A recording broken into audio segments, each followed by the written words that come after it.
Kahit na kailan, hindi matatalo ng kasamaan ang kabutihan. Mananatiling matatag ang liwanag at ang kadiliman ay matitibag. Isang mapagpalang araw sa inyong lahat. Nais ko lang ibahagi ang pinakamahiwagang parte ng aking buhay. Ang panahon kung saan kinalaban ko ang lahi ng mga aswang noong binata pa ako. Dahil sa karanasan na ito, mas lalo kong nakilala ang aking sarili at kung saan nga ba ako nagmula. Pero dahil din dito, munti ka nang mawala sa akin ang mga taong mahalaga sa aking buhay. Kilalanin na lamang niyo ko bilang Danny, ang literadong manunugis. Kabanong, mga kabangers at mga kayanggaw, ito ang aking kwento.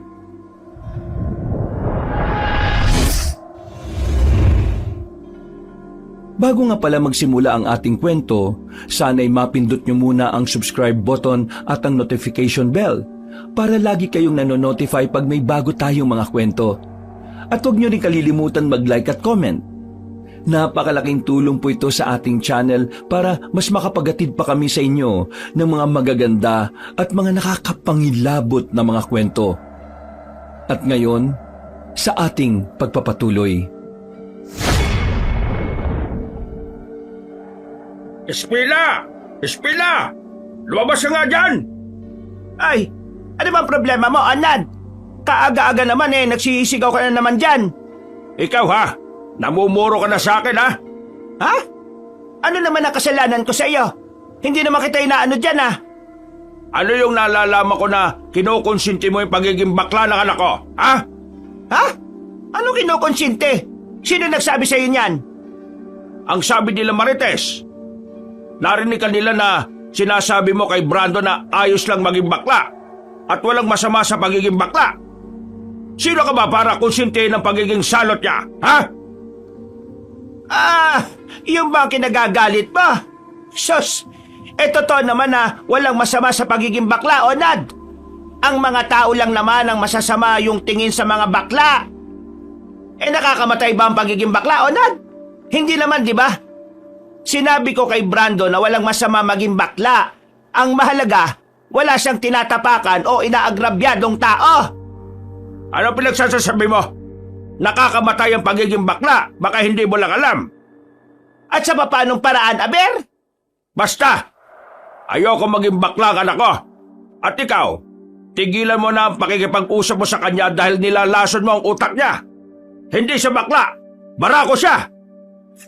Onad naman, ano bang problema kung bakla? Matalino naman ang anak mo. Sa katunayan, di ba? Itong magkukolehiyo na siya. Ang daming nag-aagawang universidad sa kanya. Ibig sabihin, matalino ang anak mo. At dahil yon sa pagiging totoo sa sarili niya. Ano ka ba? Hindi mo naman kailangan mabahala dahil ang iba ang kasarian ng anak mo. Mabahala ka kapag yung anak mo perwisyo sa iyo at sa ibang tao. Pero hindi naman, hindi ba? Ano ikinababahala mo? Ang kinababahala ko, di yung magdudulot siya ng kahihiyan sa pamilya at sa angkan namin. Hindi mo ba talaga naiintindihan? Di lumabas din ang totoo. Wala kang ibang inaalala kundi ang iisipin sa inyo ng ibang tao. Ay, nako, Onad. Umalis ka na nga. Sumugod-sugod ka pa rito. Akala ko pa naman kung anong problema mo. Sige na, alis na. Marami pa akong gagawin. Eto, tatandaan mo, Espina ha. Sa oras na malaman ko pa na nilalason mo ng pagiging bakla ang anak ko, pakukulong kita. At ano ikakaso mo sa akin, Aber? Basta, pakukulong kita. Ay, naka. Sige na, umalis ka na. Napapailing na lang ako ng mga sandaling yung kabanong habang pinapanood ang usapan nilang dalawa. Nilapitan ko na lang si Mama. Nakita kong ayos lang naman siya, kaya hindi na ako nag-alala. Buti na lang talaga, ugali na ni Mama na maging matatag sa mga ganong uri ng usapan. Hindi siya natitinag kahit madalas siyang minamata ng mga tao na mas nakatataas sa kanya. Isa sa mga bagay na gusto ko sa nanay ko ay ang pagkakaroon niya ng paninindigan sa paniniwala niya. Ayos ka lang ba, Ma? Ako? Ayos lang? Ay, oo naman. Bakit naman hindi? Naniniguro lang ako na hindi kayo nasaktan ng matandang yun. Sos, wala naman sa akin yon. Alam mo, hindi ako matitinag ni Onad. Tama naman kasi ang sinasabi ko. Hindi pagiging salot ang pagiging bakla. Ang pagiging salot ay ang pagkakaroon ng baluktot na kaisipan sa mga bagay na hindi natin kinasanayan. Ma, bakit ba kasi may mga taong nagiging bakla? Hindi ba sila makontento sa kung anong binigay sa kanila ng Diyos? At bakit? Hindi ka rin ba sang-ayon sa mga bakla? Hindi naman ho sa ganun, Ma. Napapaisip lang ako kung bakit yun ang pinili nilang landas. Alam naman nilang kinamumuhian ng karamihan ng mga kagaya nila. Hindi naman dahil sa hindi sila kontento, anak. Alam mo, sa dami ng nangyayari sa mundong ito, mas pipiliin mo na lang kung saan ka sasaya. Kahit na alam mo na maaring doon ka rin maging malungkot balang araw. Yon ang ginagawa nila, anak. Kontento sila sa kung sino sila. Pero may mga pagkakataon talaga na hindi yun ang bumubuo sa kanila. Kaya yun, hinahanap nila kung ano ba talaga sila. At tingin ko wala namang masama doon. Ang mahalaga, hindi sila masamang tao. Kung sakali bang naging bakla ako, ganyan din ba magiging pananaw mo? O baka kaya mo nasasabi yan kasi wala ka namang anak na bakla. Wala akong anak na bakla, pero meron akong kaibigan nun. Kaya naiintindihan ko ang nararamdaman ng isang bakla. Kaya ikaw hanggat walang ginagawang masama sa'yo, wala kang karapatan na husgahan ang kasarian nila. May kasabihan nga, minsan, mas lalaki pa sa lalaki ang bakla. O siya, sige na. Babalatan ko pa yung mga saging mamaya at nang mailatag na natin sa tapat ng mga turon natin. Pumasok na sa loob si Mama para asikasuhin ang munti naming negosyo.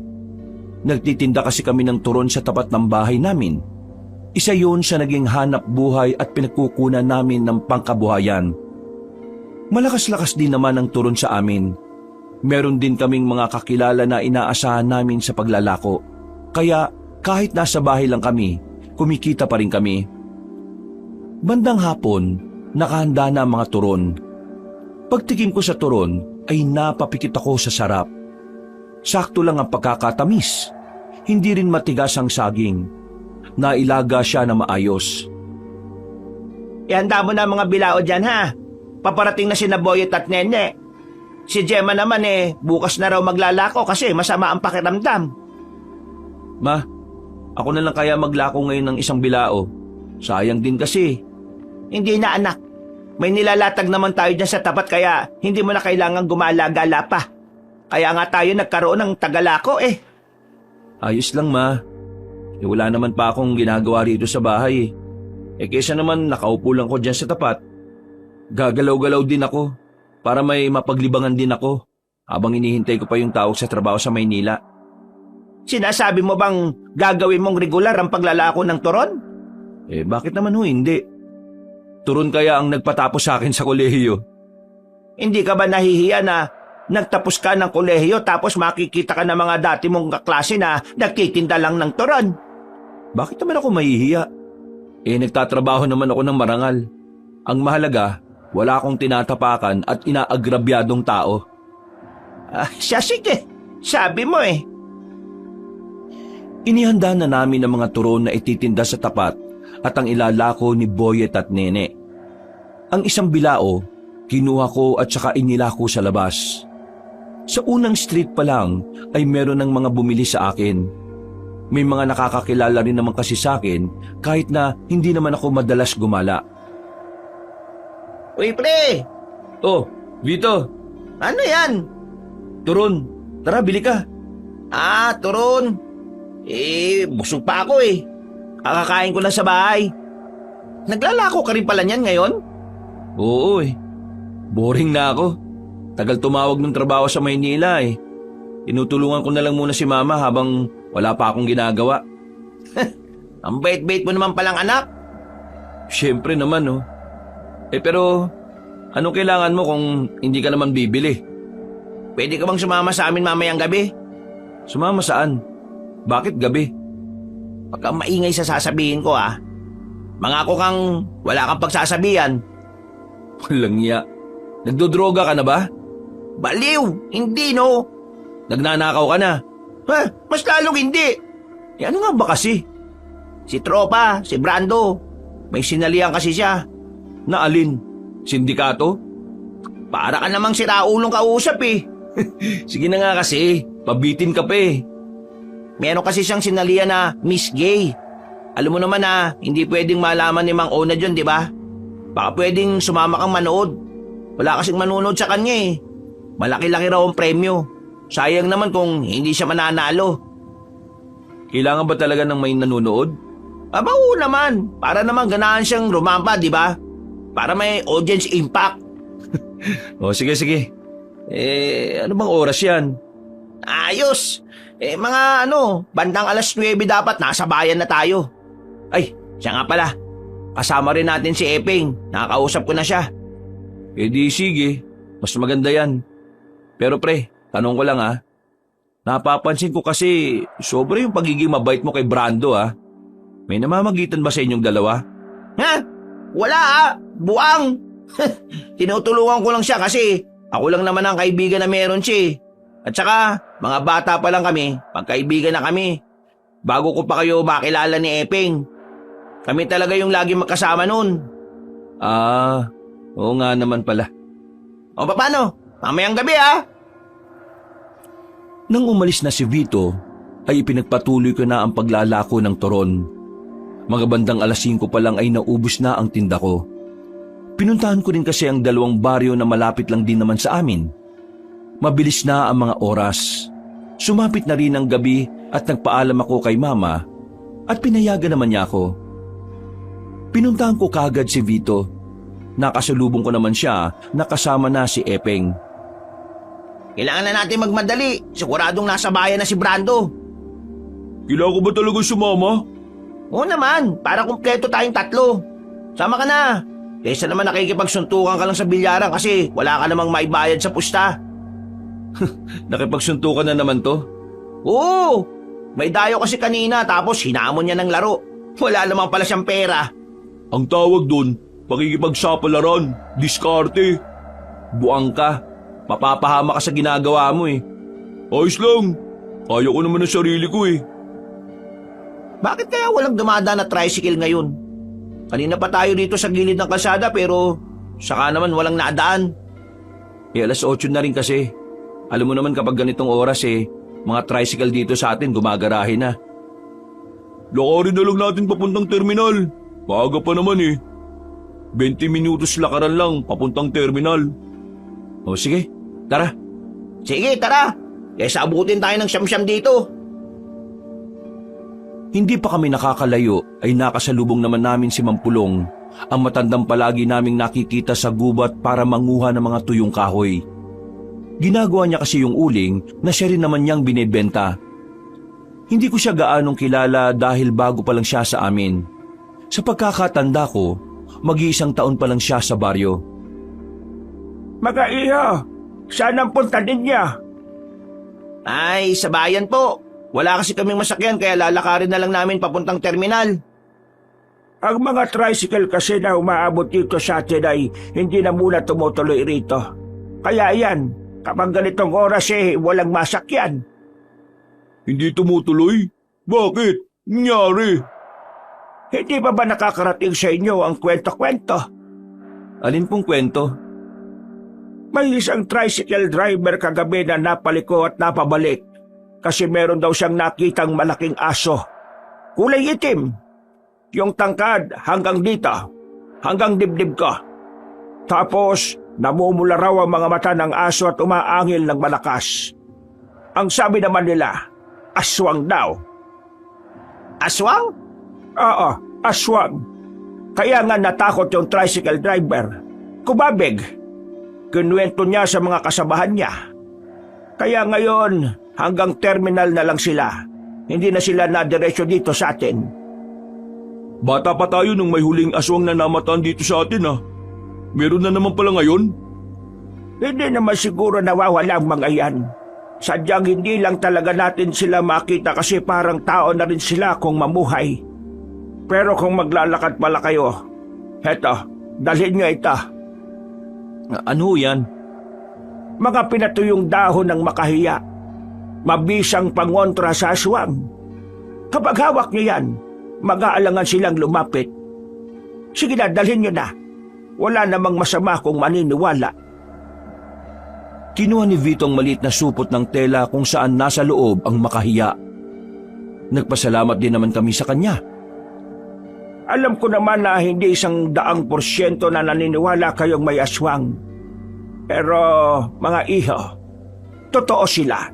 At dapat anumang oras, handa kayo sakaling bigla silang umatake. Tandaan niyo, mas lamang ang may alam.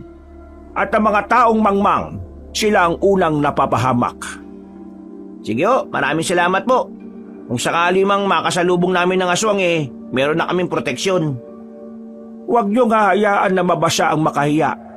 Mawawala ang bisa niya. Kaya kapag umulan, ibalot niyo sa plastic. O paano? Mag-iingat kayo sa paglalakad. Mauna na ako, ha? Sige po, maraming salamat po ulit. Ngumiti na sa amin ang matanda at agad na ring naglakad papasok sa baryo namin.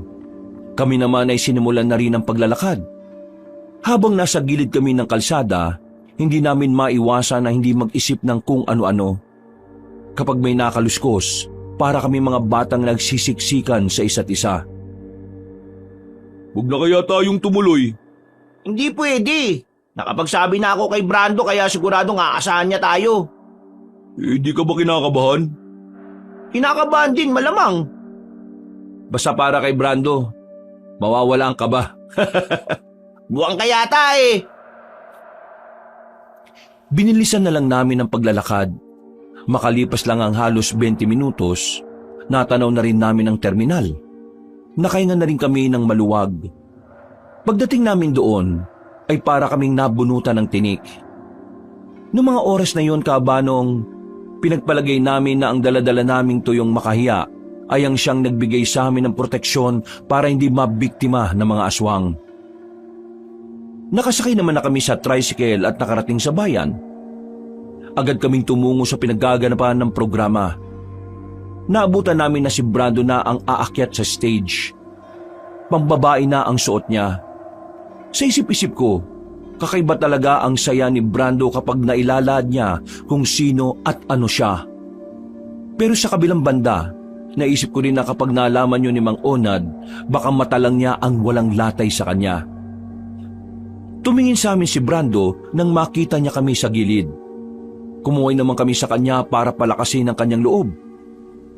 Good evening, ladies and gentlemen. Ang babaeng nasa inyong harapan ay ang babaeng sinubok ng kapalaran. My name is Brandy Portaberde. Ang baklang mas lalaki pa sa lalaki, pero mas babae din kesa sa babae. Nananiniwala sa kasabihang, bago mo sabihin na ayaw mo sa bakla, tingnan mo muna ang sariling mukha. Baka mamaya, kamukha mo na pala ang sigbin sa baba. Naghiyawan ang mga tao matapos sabihin ni Brando ang mga katagang yon. Ang daming natawa. Kahit kami rin ay sumakit ang tiyan sa kakahalakhak. Makalipas ang 1 oras na panonood namin doon, dumako na rin sila sa mga tanong na kailangan nilang sagutin. Tinawag si Brando at parabang wala man lang siyang nararamdaman na kaba kahit na siya pa ang unang tatanungin. Ano sa palagay mo ang maaaring mayambag ng isang bakla sa isang lipunan na puno ng paghuhusga? Thank you for that wonderful question. Bilang isang bakla, isa sa mga pwede kong maging ambag sa lipunan ay ang pagiging mabuti at responsable bakla. Dahil naniniwala po ako na kapag ang isang bakla ay may magandang layunin sa kanyang buhay, may malaking tsansa na maging matagumpay siya sa hinaharap. At kapag nangyari yun, maaari siyang makatulong sa kanyang sarili, sa kapwa at sa lipunan. Sa pamamagitan ng pagbabahagi ng kanyang talino, tulong at pagmamahal. Kung sinasabi nila na mas marami pa ang bakla kaysa sa puno, bakit hindi natin gawin na mas marami pa ang baklang disyente at mabuti kaysa sa mga tao mapanghusga? Pero wala namang naitutulong sa ating lipunan. Sa madaling sabi, kabutihan ang pinakamagandang may dudulot natin sa lipunan natin. Mapamataas ka man o mapababa, bakla man o lesbian.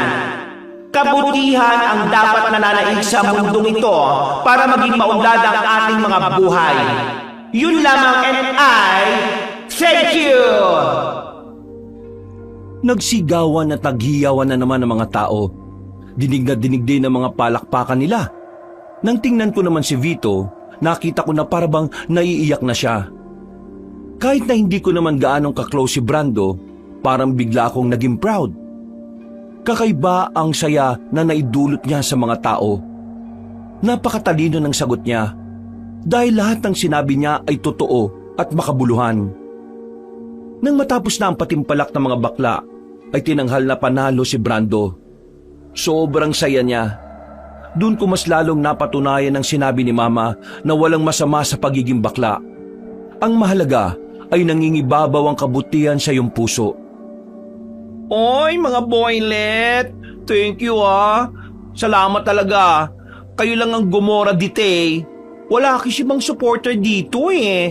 Buti na lang, nasaysong ko mga peslak nyo kanina kaya ayon, laban na laban ang bakla kanina. Napakaganda nga ng sinabi mo eh. Parang pang Miss Universe eh. Proud kami sa iyo, Brando. Hep hep hep hep! My name is Brandy. Balato naman, Brandy. Oh, hali kayo. Lalapang tayo. Yun oh, iyan ang maganda. Saktong merong bukas na kainan ng mga sandaling yon, Kabanong. Masaya kaming kumaing 4.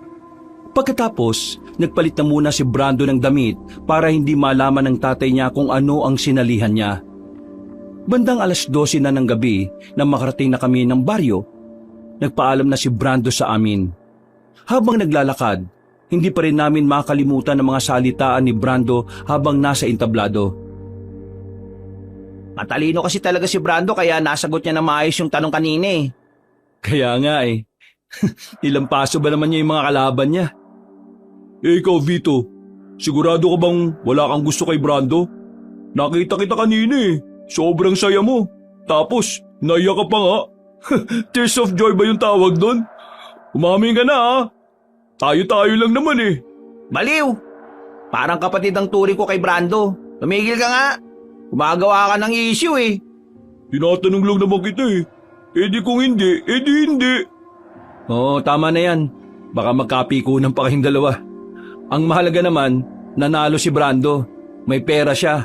Hindi na siya manghihingi sa tatay niyang si Raulo. Higit sa lahat, maraming turon na naman ang bibili niya sa amin.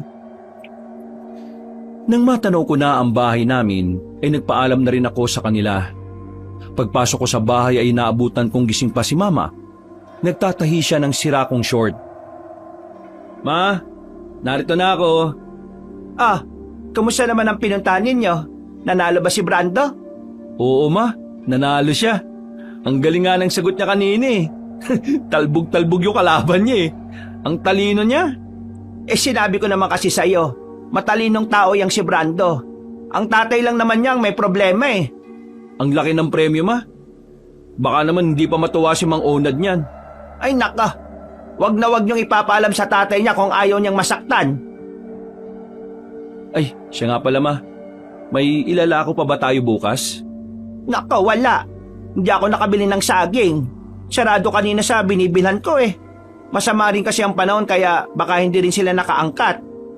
Siguro sa susunod na bukas na tayo magbebenta ng turon. Pumasok na lang ako sa maliit kong kwarto at nahiga. Wala pang 5 minuto, nakatulog na kagad ako. Sa hindi inaasahang pagkakataon, biglang pumasok sa panaginip ko si Brando. Nakangiti siya sa akin. Nagtaka ako kung bakit. Akala ko nilalandi niya ako. Pero nagkamali ako nang makitang nawala ang ngiti niya. Napalitan niyo ng takot. Hinawakan niya ako sa kamay at sinabing merong humahabol sa kanya. May narinig akong malakas na angil sa panaginip ko. Pagkatapos noon, bigla na akong nagising. Kinakalabit na ako ni Mama. Napabangon ako. Pawis na pawis ako kahit na umuulan naman sa labas. Nak, Pinabangungot ka ba? Anong nasa panaginip mo? Hindi ko maalala Basta, nakakatakot. Diretso tulog ka ba naman kasi kagad eh? Hindi ka naman nagdasal kagabi. Umaga na? Oo, 9:00 na. Nagluluto na nga ako ng pananghalian natin eh. Napasarap yata tulog ko. Si Epeng at Vito, hindi ba napadaan dito? Hindi. Bakit? May usapan ba kayo? O wala naman ho. Mabuti pa'y bumangon ka na dyan. Hintayin mo na lang yung niluluto ko, kakain na tayo. Sandali akong napatulala ka, Banong. Naisip ko na naman ang nasa panaginip kong hindi ko na lang din sinabi kay Mama. Ayaw ko kasing isipin niya pa ang panaginip ko. Ang dami pa naman niyang paniniwala tungkol sa mga panaginip. Ma, labas lang ako sandali Saan ka pupunta? Malapit na maluto to. Diyan lang po. Pupuntahan ko lang po si Epeng at si Vito. Bilisan mo. Mamaya kakain na tayo. Ay, magpayong ka ha? Palabas na sana ako ng bahay namin nang makita kong tumatakbo si Brando palapit sa amin. Pero bigla siyang naabutan ni Mang Onad nang nasa bakuran na namin sila. Nagulat kami ni Mama kaya agad din kaming napalabas ng bahay. Walang yakang bakla ka! Akala mo ba hindi ko malalaman? Sinabi sa akin ng kumpare ko na nakita kanila sa bayan. Nakasuot ng pambabae at kumikere-kerending pa. Bakit? Anong gagawin mo?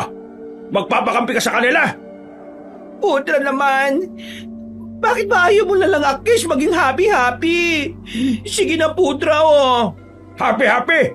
Tapos ano? Ako naman ang nasisira sa mga kakilala ko at sa angkan natin?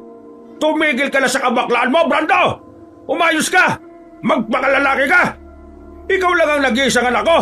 Kaya ang gagawin mo, dapat makapag-asawa ka para mas kumalat pa ang lahi natin!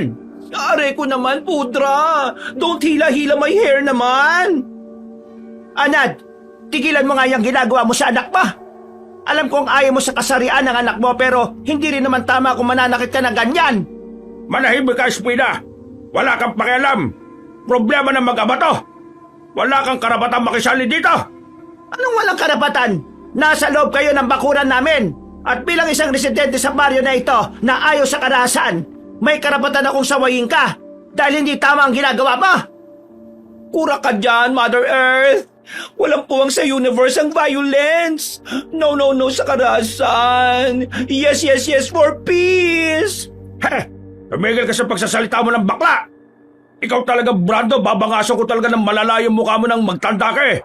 At ikaw naman, Espina, huwag kang makikialam! Ang pakialaman mo, yung anak mo, pwede? Paano mo natatawag ang sarili mo na ama kung hindi mo naman kayang mahalin ang sarili mong anak? Mas nakakahiya ka! Tanga ka ba talaga? Bakit hindi ka makaintindi? Huwag kang makialam! Sandali Anong sinabi mo sa nanay ko? Tanga? Hindi ba mga tao na hirapang intindihin ng mga simpleng bagay ang tawag sa kanila ay tanga? Aba, magdaan-daan ka sa pananalita mo, Mang Onad. Marunong akong gumala sa matanda pero kapag nanay ko ng agrabyado papatol ako kahit matanda ka. Aba, pinagbabantaan mo ba ako? Hindi po ako nagbabanta, Mang Onad. Bakit? Natatakot ka na ba? Ano ba pinagmamalaki mo? Nakakaawa ka. Napalingon kami nang marinig namin ang tinig ng isa pang matandang lalaki. Nakita namin si Mampulong na hindi naman namin namalayan na naroon na pala. Nakangiti siya kay Mang Onad pero parang nanloloko ang ngiti niya kaya nasaragad ang ama ni Brando. Ano sinabi mo sa akin? Nakakaawa ka. Gusto mo bang malaman kung bakit? Ay bakit? Sino ka ba? Bago ka lang dito, hindi ba? Nakakaawa ka kasi hindi mo kayang maging matapang para sa anak mo. Hindi mo kayang maging maangas para humarap sa iba at depensahan ang nag-iisa mong anak. Kaya ang ginagawa mo, pinipilit mong ayusin siya kahit wala namang problema sa kanya. Nasa sa iyo ang problema pero hindi mo napapansin. Sa madaling salita, ikaw ang duwag. Aba, arantado ka pala eh. Bakit ka ba nakikialam? Ilang beses na kitang nakikitang nananakit ng anak. Ngayon, hindi ko napapalagpasin dahil bukod sa anak mo, meron ka pang tinatarantadong iba. Sandaling binitiwan ni Mang Onad ang anak niya. Galit itong lumapit kay Mang Pulong. Akmang hahawakan niya sana si Mang Pulong sa kwelyo pero nagulat siya sa nangyari. Hinila ni Mang Pulong ang kamay niya at saka binagsak sa maputik na lapag. Aray ko naman! Ay, Pudrakels! Ayos ka lang ba? Huwag mo akong hawakan, bakla ka! Sa susunod, kung mananakit ka ng anak, dapat kaya mo ring manakit ng mas malakas at mas maangas kesa sa iyo. Hindi yung matapang ka lang kapag alam mong hindi lalaban ang kaharap mo. Ikaw naman, mag-isip-isip ka na. Hindi ganitong ama ang dapat mong pinakikisamahan. Naglakad na palayo si Mang Pulong. Si Mang Onad naman, nakahawak sa balakang ng bumangon. Basa na ang katawan. Tumingin na muna siya ng masama sa amin ni Mama, pero agad na ring naglakad paalis. Halika rito, Brando. Basang-basa ka ng ulan, no? Baka magkasakit ka pa. Pinapasok na muna namin sa bahay si Brando, habang ako naman nanatiling nakatingin sa papalayong si Mang Pulong. Namangha kasi ako sa ginawa niya. Parang napakadali lang sa kanya ng ginawa niya kay Mang Onad. Pinahiram ko na muna ng damit si Brando. Hindi na muna siya pinabalik ni Mama sa kanila. Natitiyak kasi namin na mabubugbog lang siya ulit ni Mang Onad. Mga ilang sandali lang, medyo humina na rin ang ulan. Sabay-sabay na rin kaming kumain. Pagkatapos, nagpaalam sa amin si Brando na may pupuntahan lang na ibang lugar. Ikaw na muna rito sa bahay, ha? Ako naman pupuntahan lang si Maring Mara. Titingnan ko kung makakapagbagsak na sila ng saging mamaya o bukas. Naiwan ako mag-isa sa bahay, Kabanong. Dahil wala naman akong gagawin noon, ay nahiga na lang ako sa maliit naming sofa. Habang nag-iisip ako ng kung ano-ano, narinig kong parang may kumalubog sa loob ng kwarto ni Mama. Ang unang pumasok sa isipan ko, baka mamaya ay may nakapasok na namang dagang bukid sa kwarto niya. Sumilip ako sa ilalim ng papag niya habang hawak ang pamalo na kahoy. Pero ang nakita ko roon ay ang mahabang kahon na matagal nang naroon. Yun ang kahon na palaging sinasabi sa akin ni Mama na huwag kong gagalawin. Bata pa lang ako, pinagbabawalan na niya ako. Uy, ano yun? Laking gulat ko nang biglang umuga ang kahon. Para bang merong gumagalaw sa loob. Medyo kinabahan ako kaya lumabas ako agad ng kwarto ni Mama. Pero kalaunan, inisip ko na baka may daga nga roon. Binugaw-bugaw ko na lang. Pagkatapos noon, hindi na muli pang umalog ang kahon. Pasensya ka na't ginabi na ako, ha? Napakwento kasi si Maring Mara eh. Ay, pambihira talaga. Pero good news na. Bukas maghatid na sila rito ng mga saging. Bandang umaga, kaya mga hapon makakapagtinda na tayo ulit ng turon. Kanina, ang daming naghahanap sa akin eh. Sayang, ang dami sanang bumili. Ma, maglalako ulit ako bukas ha. Mukhang titila na rin naman ang ulan eh. Magdala ka na rin ng payong. Kasi yung ambon-ambon na yan baka biglang lumakas. Nung gabing yon, lumabas na muna ako ng bahay para puntahan si Vito. Wala kasi akong magawa. Bagot na bagot ako. Nang dumating ako sa bahay nila Vito, inabutan ko naman siyang nagkakapilang sa bakuran nila. Pumasok ako agad at nilapitan siya. Oh, bakit? Wala ba kayong tinda? Wala kasing dinalang saging ngayon sa amin eh. Kaya pala sabi ni Mama kanina walang turon. Pare, pinuntahan ka ba dito ni Brando kanina? Hindi, bakit? Hindi mo ba alam? Binugbog na naman siya ng tatay niya. Ano? Siraulo talaga yung si Mang Onad oh. Buti na nga lang dumating si Mang Pulong eh. Si Mang Pulong? Ano naman ginawa niya ron? Kinausap niya si Mang Onad. Tapos, nainis si Mang Onad. Sinubukan niyang kwelyuhan si Mang Pulong. Kaso, hinila ni Mang Pulong yung kamay niya. Ganito pre oh, ganito. Tapos, bumagsak na sa putikan si Mang Onad. Galing nga eh. Namangha din ako sa ginawa ni Mang Pulong. Buti na lang talaga dumating pala siya. Kawawa na naman si Brando pag nagkataon. Alam mo pre, nahihiwagaan nga ako kay Mang Pulong eh. Ha? Anong nahihiwagaan? Walang ganong nakakakilala sa kanya rito sa atin. Ibig kong sabihin, parang walang nakakaalam kung anong pagkatao niya. Pambira ka naman. Bago pa lang si Mampulong dito sa atin eh. Pero mag-isang taon na yata siya rito kaya hindi na siya bago. Malay mo, hindi lang talaga hilig ni Mampulong makihalubilo sa mga tao. Alam mo, pakiramdam ko, may kakaiba sa kanya. Baka naman kasi hindi natin alam, albularyo siya. Di ba, binigyan niya tayo ng proteksyon sa aswang? Ay, oo nga pala, no? O di ba? Ikaw talaga, kung ano-ano iniisip mo. Ang mabuti pa, puntahan natin si Brando. Baka mamaya sinasaktan na naman siya ng tatay niya. Tumila na ang ulan nung mga sandaling yon.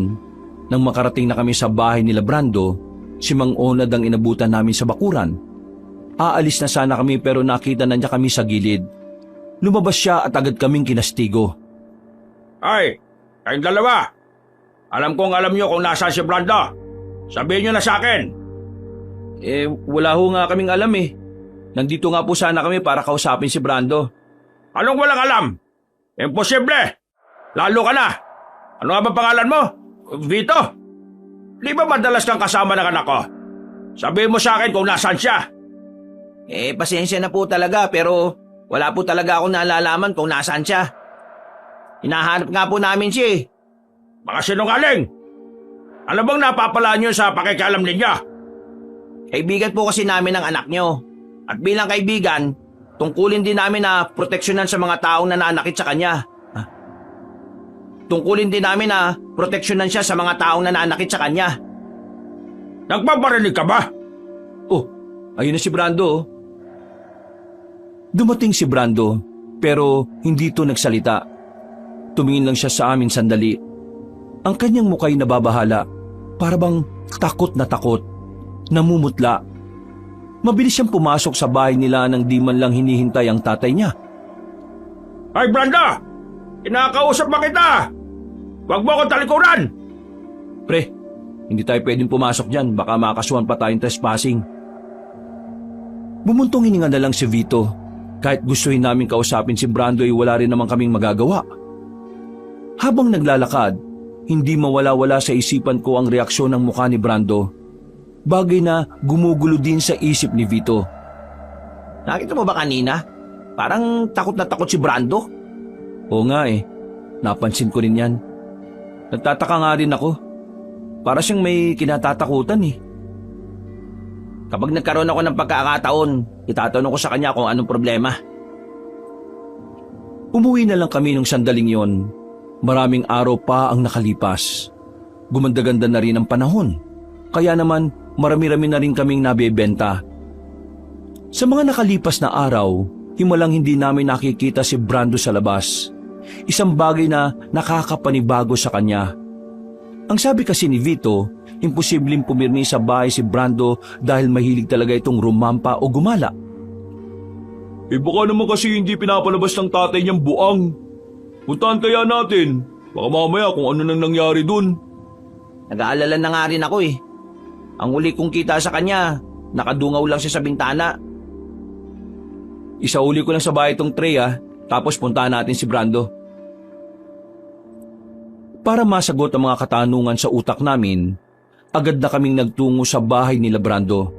Pero sa halip na siya ang maabutan namin, si Mang Onad na naman ang nakabungad.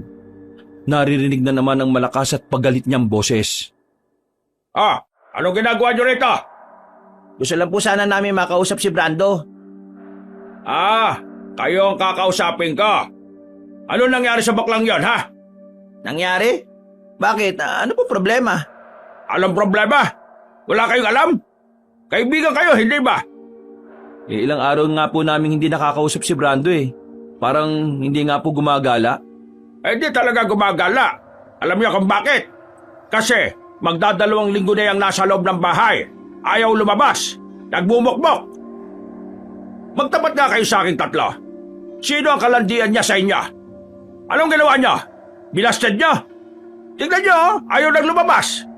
Uy. Walang ganun Sinubukan mo na bang kausapin yung anak niyo para malaman kung bakit? Ayusin mo pananalita mo, sasapakin kong ngalangalan mo eh. Brando! Nandito kami sa labas! Kausapin mo kami! Ano ba problema mo? Kahit na sumigaw ka pa ng sumigaw dyan, hindi siya lalabas. Oh, ayan naman pala eh. Dumungaw si Brando sa bintana. Medyo nagtaka kami sa mukha niya. Nangingitim na kasi ang ilalim ng kanyang mga mata. Para bang ilang araw na siyang walang maayos na tulog. Malandi ka talagang bakla ka eh, no? Kapag ibang lalaki, nagpapakita ka. Udrakels, gusto ko sila ma-talk show. Ano? Ang sabi po niya, gusto niya kami makausap. At ano naman ang pag-uusapan nyo, ha? Maglalandian kayo? Mang Onad, siguro kaya kayo banas na banas eh, dahil wala kayong mautosang bumili ng mga kailangan nyo, no? Kung gusto nyo kumilos na ulit si Brando, hayaan mong malaman namin kung anong problema niya. Kasi kung kayong kakausap, hindi siya magsasalita eh. Isa ka bang anak ni Speedy? Namumuro ka na sa akin, ha? Pero, sige, kausapin niyo ang baklang yan. Pagbalik ko, dapat maayos na yan taong yan, ha? Kasi punong-puno na ako. Kahit anong bugbog ang gawin ko dyan eh, ayaw pa rin lumabas.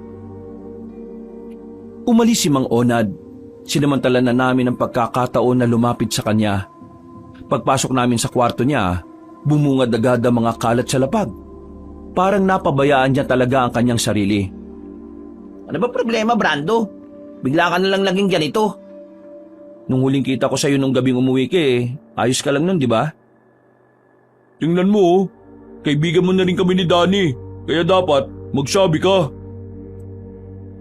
Huminga ng malalim si Brando. Umupo siya sa gilid ng kama niya at saka tiningnan kami na para bang nababahala. Basta, promise nyo na hindi kayo mag-iisip na nalaloka na, Kesh. Baka kasi bigla kayo mag-far away at gumora to the max palayo sa akin kapag nag-talk show mess. Akesh? To the max? At mess? Ano yun? Baka raw kapag sinabi niya, bigla raw tayong lumayo sa kanya at isipin nating nababaliw na siya. Paano natin malalaman kung hindi mo sasabihin?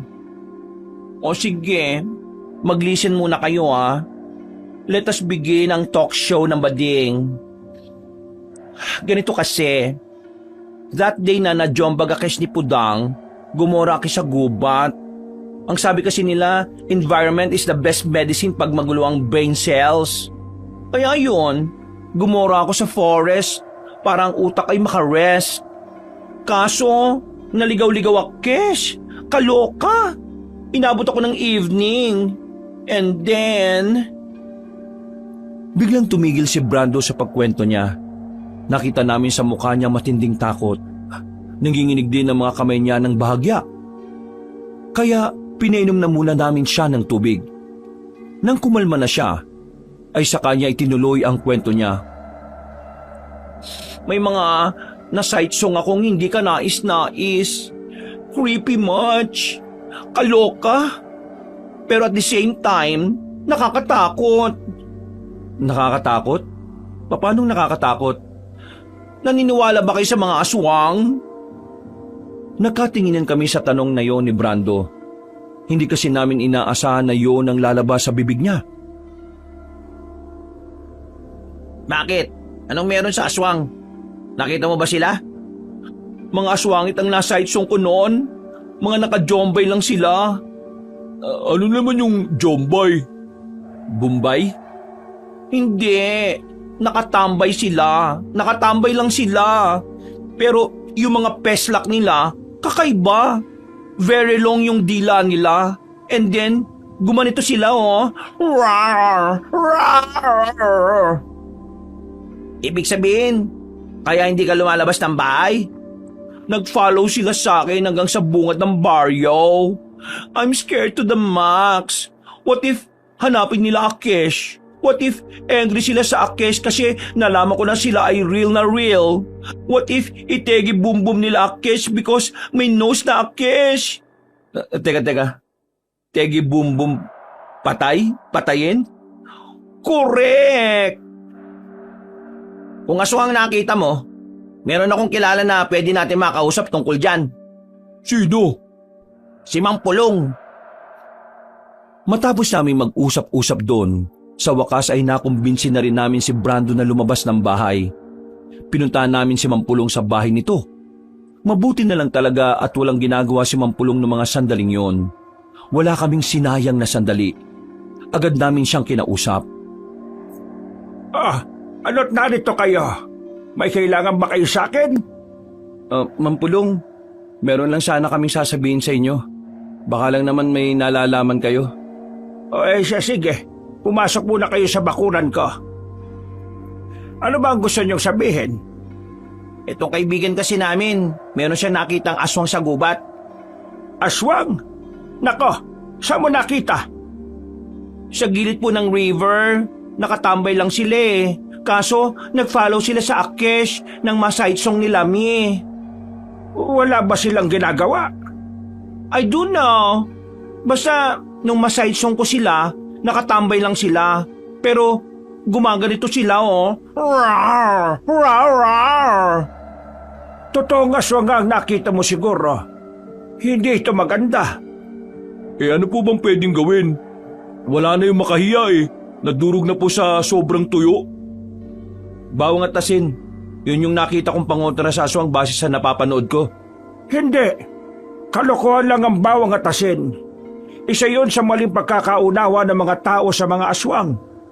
Hindi talaga sila tinatablan ng bawang at asin. Marami akong alam na pangontra. Yon ang mas mabisa.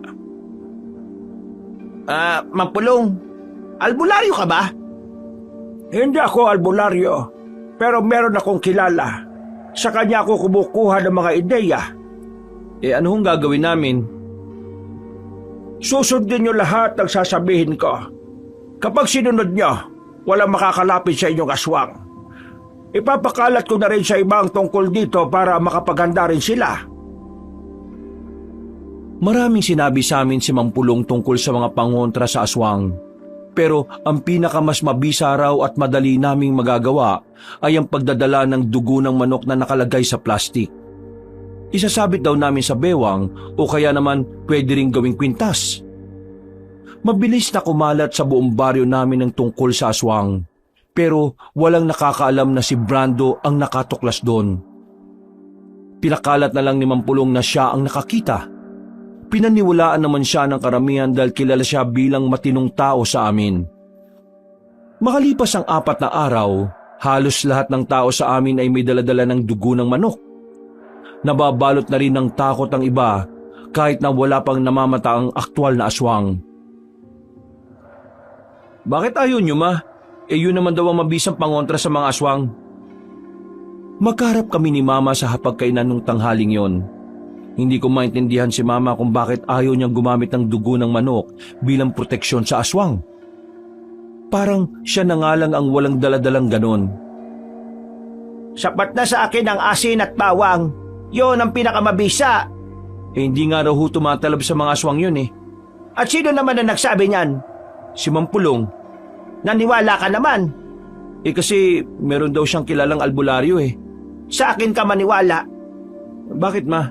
May karanasan rin ba kayo sa aswang? Ang lola mo meron. Marami siyang karanasan. At saksi ako roon. Dahil bata pa lang ako, ilang beses na akong nakakita ng aswang. Dito mismo sa lugar natin. Ibig sabihin, totoo pala talagang may mga aswang dito noon pa? At teka, bakit ngayon yun lang ikinukwento to sa akin, ma? Kasi, ngayon ko mas nakikita na maintindihan mo ko. Kung hindi naman pumutok ang problemang ito, hindi ko naman ito sasabihin sa iyo. Ma, anong nalalaman mo sa aswang? Sabi mo naman sa akin, oh. Maraming aswang dito, pero dahil sa mga taong nagtulong-tulong na palayasin sila, ay hindi na muli yung nagpakita pa. Ngayon, hindi ko alam kung bakit bigla na lang silang lumitaw. Kaya ikaw, Danny, maniwala ka sa akin. Mas mabisa ang bawang at asin, lalo na kung pagsasamahin. Pero kung sakaling totoo ngang mabisa rin ang dugo ng manok, hindi naman kita pipigilan kung gusto mo rin gamitin. Kung sa bagay kasi, makalumang proteksyon na rin ang bawang at asin. Baka marami na ring umusbong na mas epektibo. Pero anak, hanggat maaari, gusto kong umiwas ka sa kapahamakan. Gusto kong iwasan mo mga aswang. Kung sakali makaengkwentro mo sila umiwas ka. Tumakbo ka. Ang mahalaga sa akin ay ligtas ka. Naintindihan mo ba ako? Sige po, ma. Magbabaon na lang din po ako ng bawang at asin para sigurado na rin. Ngumiti na lang sa akin si mama at nagpatuloy na rin kaming kumain. Pagkatapos, lumabas na muna ako para sana puntahan si Vito at Epeng. Pero nakita ko si Vito na nagmamadali na naman. Parang natataranta. Kaya hinabol ko siya kaagad. Hanggang sa marating na namin ng bahay ni na Brando. Bakit pre? Anong problema? Nag-text sa akin si Brando May nakaalam na siya yung unang nakakita ng aswang. O tapos? Tara, pasukin na natin siya. Pagpasok namin sa loob ng bahay nila, inabutan naming nag-iimpake na si Brando ng mga damit niya. Natataranta, parang natutuliro ang utak. Uy, teka, kumalma ka nga. Palmalicious? Really? How? May nakaalam ng akes ang dahilan kung bakit napadpad ang aswang sa baryo natin. Sinisisi na ako ng mga person. Diyos ko naman, no? Sinisisi ka nila? Sino mga yan? Si Aling Malia. Nasaityong niya pala akes nung nakaraang araw. Narinig niya akes na nagsalita tungkol sa mga aswangit. Diyos ko, Lord! Vito, mukhang kailangan nga natin siyang tulungan na makalis dito. Kapag nagkataon, baka dumugin siya ng mga tao. Siya rin ang sisisihin ng malala kapag may napahamak na. O tara, Brando. Kaming bahala sa'yo. Tatakas ka namin. Brando kayo ng Brando. Ako nga si Brandy, di ba? Oo na, Brandy. Palabas na sana kami ng bakuran nila nang biglang dumating ang tatay niyang si Mang Onad. May mga kasama itong kumpare nito na kapwa masama ang tingin kay Brando. Budang? Saan kayo pupunta? Tatakas ka? Tatakas ka sa katarantado ang ginawa mo? Kaya ngayon, nalalagay sa panganib ang maraming buhay. Sandali lang Manahimik ka, Vito! At ikaw rin, Danny, manahimik ka! Wala pa nga pong sinasabi. Sinabi lang manahimik Budang, di ko ginusto na mag-follow sila sa Akesh. Want ko lang iligtas ang aking self. Kung di ako here tumakbo, baka sa labas nila Akesh nila pang. Wala ka na nga mabuting dulot sa akin. Nagdala ka pa talaga ng malaking problema para sa lahat. Hindi ka na ba talaga makontento? Sinisira mo na nga ang buhay ko. Sisirain mo pa ang buhay ng maraming tao. Napakasalot mo talagang bakla ka. Udang naman. Harapin mo ang ginawa mo, Brando. Para sabihin ko sa'yo, may namata na silang aswang sa kabilang gubat. At tingin namin nag-aanda sila kung paano sila makakapambiktima ng tao. At alam mo ba kung saan malapit ang gubat na yon? Dito sa baryo natin, si Raula. Hindi man lang ba muna kayo? Sinabi lang manahimik Ikaw ang manahimik. Nagsasalita pa ako Hindi ako makapaniwala na may ama na kagaya nyo. Mas iniisip pa yung ibang tao kaysa sa sariling anak. Hindi man lang ba kayo nag-aalala sa kaligtasan ni Brando? Hinabol ng mga aswang ang anak nyo at muntikan na siyang mapatay ng mga aswang. Hindi mo naisip yun, no? Kasi wala kang pakialam. Sarili mo lang palagi iniisip mo. O pre, ang ginagawa mo? Gagawa ka ng gulo Hindi. Kailangan itong marinig kung gaano siya kawalang kwentang ama. O bakit? Magagalit ka sa akin, Mang Onad? Totoo naman Mula nang lumabas ang tungkol sa aswang, mas lalong lumitaw na kahit na kailan, hindi ka naging mabuting ama dito kay Brando Pero kung makapagkwento sa ibang tao, kala mo kung sino kang dakilang ama. Hindi ko na gusto sinasabi mo, Vito Umalis ka sa harapan ko at hayaan mo kung disiplinahin ang sarili kong anak. Mas kailangan mo disiplinahin ang sarili mo kaysa kay Brando. Walang problema sa kanya Sa'yo, marami. Sinasagad mo talaga ang pasensya ko, ha? May biniktima na aswang! Natigil si Mang Onad sa balak niya sanang pananakit nang marinig namin ang tinig ni Epeng. Nabahala ang lahat sa sinabi niya. Nakaramdam na rin ako ng kaba noong mga sandaling yon. Sa dating minahan malapit sa dulo ng ilog, may natagpo ang bangkay doon ng matandang lalaki. Ang sabi ng mga nakasaksi, kinagat daw sa leeg at sa tagiliran. Dating albularyo yung biktima. Hindi ba tayo tapos, Brando, Subukan mo kumalis, malilintikan ka sa akin. Agad na lumaya si Mang Onad kasama ang mga kumpare niya. Pinuntahan nila ang natagpuang patay. Habang kami naman ay napatigil lang sa bakuran nila Brando. Hindi ako makapaniwala na may mga pangyayaring gano'n sa aming lugar. Ang bilis ng mga kaganapan. Kasalanan ko Diyos ko! Hindi, wala kang kasalanan, Brando. Anong wali? Sa akin nga sila nag-follow kaya ako sila nadala dito eh. Patagal na silang nandito sa probinsya natin. Ha? Anong ibig mong sabihin? Nakausap ko si Mama. Ang sabi niya, nung araw meron talaga mga aswang dito sa atin. Pero nawala lang sila dahil napalaya sila ng mga nagkakaisang tao. Kaya palagay ko, kahit na hindi nila sundan itong si Brando, pupunta pa rin sila dito sa atin eh. Kaya wala kang kasalanan. Matagal na silang nandito, Brando. Baka nga nagmamasid lang sila. Kung ganun, kailangan pala magkaisa ang mga tao para hindi dumayo dito yung mga aswang. Magkaisa? Nakto, labo mangyari yun. Makakawatak-watak ang mga tao. May mga sariling buhay. Lahat gusto makapatay ng aswang. Nagyayabangan pa. Akala nila laro-laro lang ang pakikipaglaban sa mga nilalang na yun eh. Basta, susundin lang natin ang sinabi ni Mang Pulong. Tingin ko, wala namang mangyayaring masama sa atin eh. Aminadong kabado ko ng mga oras na yon, Kabanong. Naiisip pa lang namin na aatake ang mga aswang, kinikilabutan na kaming 4. Makalipas sa mga oras, mas lalong naging matunog ang usapan tungkol sa aswang. 10:00 na ng gabi, maingay pa rin ang baryo. Kada bakuran yata ay aswang ang topic nila. Ma, nakauwi na ako. Ma? Nandiyan ka na ba, Ma? Nagtaka ko kasi hindi sumasagot si Mama. Pero meron akong narinig na kalabog sa gilid. Napalunok ako ng laway dahil sa kaba na hindi ko alam kung bakit biglang nabuhay. Maraan akong naglakad papasok ng kwarto. Sumilip na naman ako sa ilalim. At pagtingin ko, umuuga-uga na naman ang mahabang kahon. Sa mga sandaling yon, alam ko na sa sarili kong malabong dagang bukid na naman ang naroon. Kaya naman, hinila ko paalis sa ilalim ng papag ang mahabang kahon. Binuksan ko yon. Napapikit na lang ako nang biglang may liwanag na lumabas mula roon. Silaw na silaw ako. Wala akong makita ng ilang segundo, pero maya-maya lang nawala na rin ang liwanag. Tumambad sa akin ang isang mahabang espada na may dragon na disenyo sa hawakan. At sa katawan naman ng talim, may mga baybayin na nakaukit na hindi ko naman maintindihan. Teka, espada to ah. Bakit may ganito dito sa kwarto ni Mama? Hahawakan ko sana ng espada pero nagulat ako nang biglang dumating si Mama. Hinila niya ako palayo roon. Nagtataka naman ako kung bakit parang takot na takot siya. Wag! Oh, bakit Ma? Anong wag? Wag mo nga hawakan yan! Kaya ba ayaw na ayaw mo kung titingnan to nung bata pa ako? Kasi may nakalagay palang espada dyan? Hindi mo dapat ito nalaman. Ma, sabihin niyo na sa akin. Ano ba talagang tinatago niyo? Bakit may ganito? May koneksyon ba ito sa mga aswang? Kung ano man ang koneksyon, ay hindi mo na dapat malaman. Bakit hindi? Akala ko ba ito na ang tamang panahon para maintindihan ko ang mga bagay-bagay?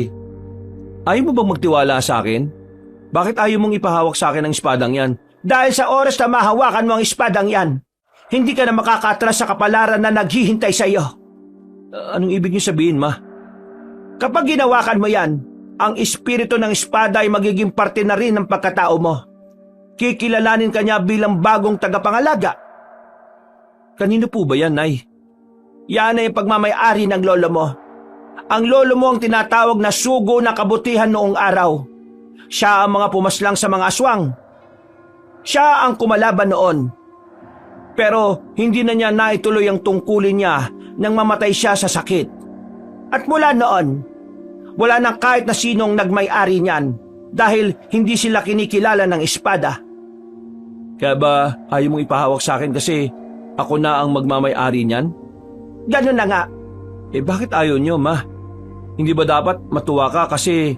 Paano ako matutuwa kung kasama ng tungkulin na papasanin mo ang panganib na pwede mong kaharapin? Anak, hindi madali ang pagiging sugo. Maaari kang mawala sa akin. Maaari kang mapahamak. Bata ka pa lang, pinapangako ko na sa sarili ko na kahit na anong mangyari, hindi ko hahayaan na maging miserable ang buhay mo. Gusto ko mamuhay ka ng mapayapa. Ayokong palagi kang nag-iisip kung papaano ka makakaligtas. Ayokong palagi kang nababalisa sa gabi dahil sa mga aswang na yon. Pero ma, kung yan talagang kapalaran ko, baka kailangan ko talagang panindigan dahil wala namang ibang gagawa niyan. At tingnan nyo, hindi ba isang malaking sinyalis to sa mga nangyayari dito sa baryo natin? Malay natin, ako palang itinakda ng Diyos para kalabanin ng kasamaan. Hindi ka susunod sa yapak ng lola mo. Mananatili ka kung ano ka ngayon. Naintindihan mo ba ako?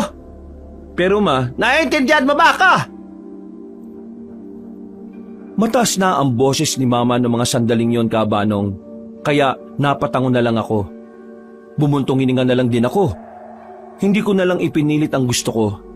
Ibinalik ni Mama ang espada sa kahon. Ako naman ay nagpunta na lang din sa kwarto ko. Hindi ako makapaniwala sa mga nalaman ko, Kabanong. Nawiwindang ako sa mga revelasyon ng nanay ko nung oras na yon.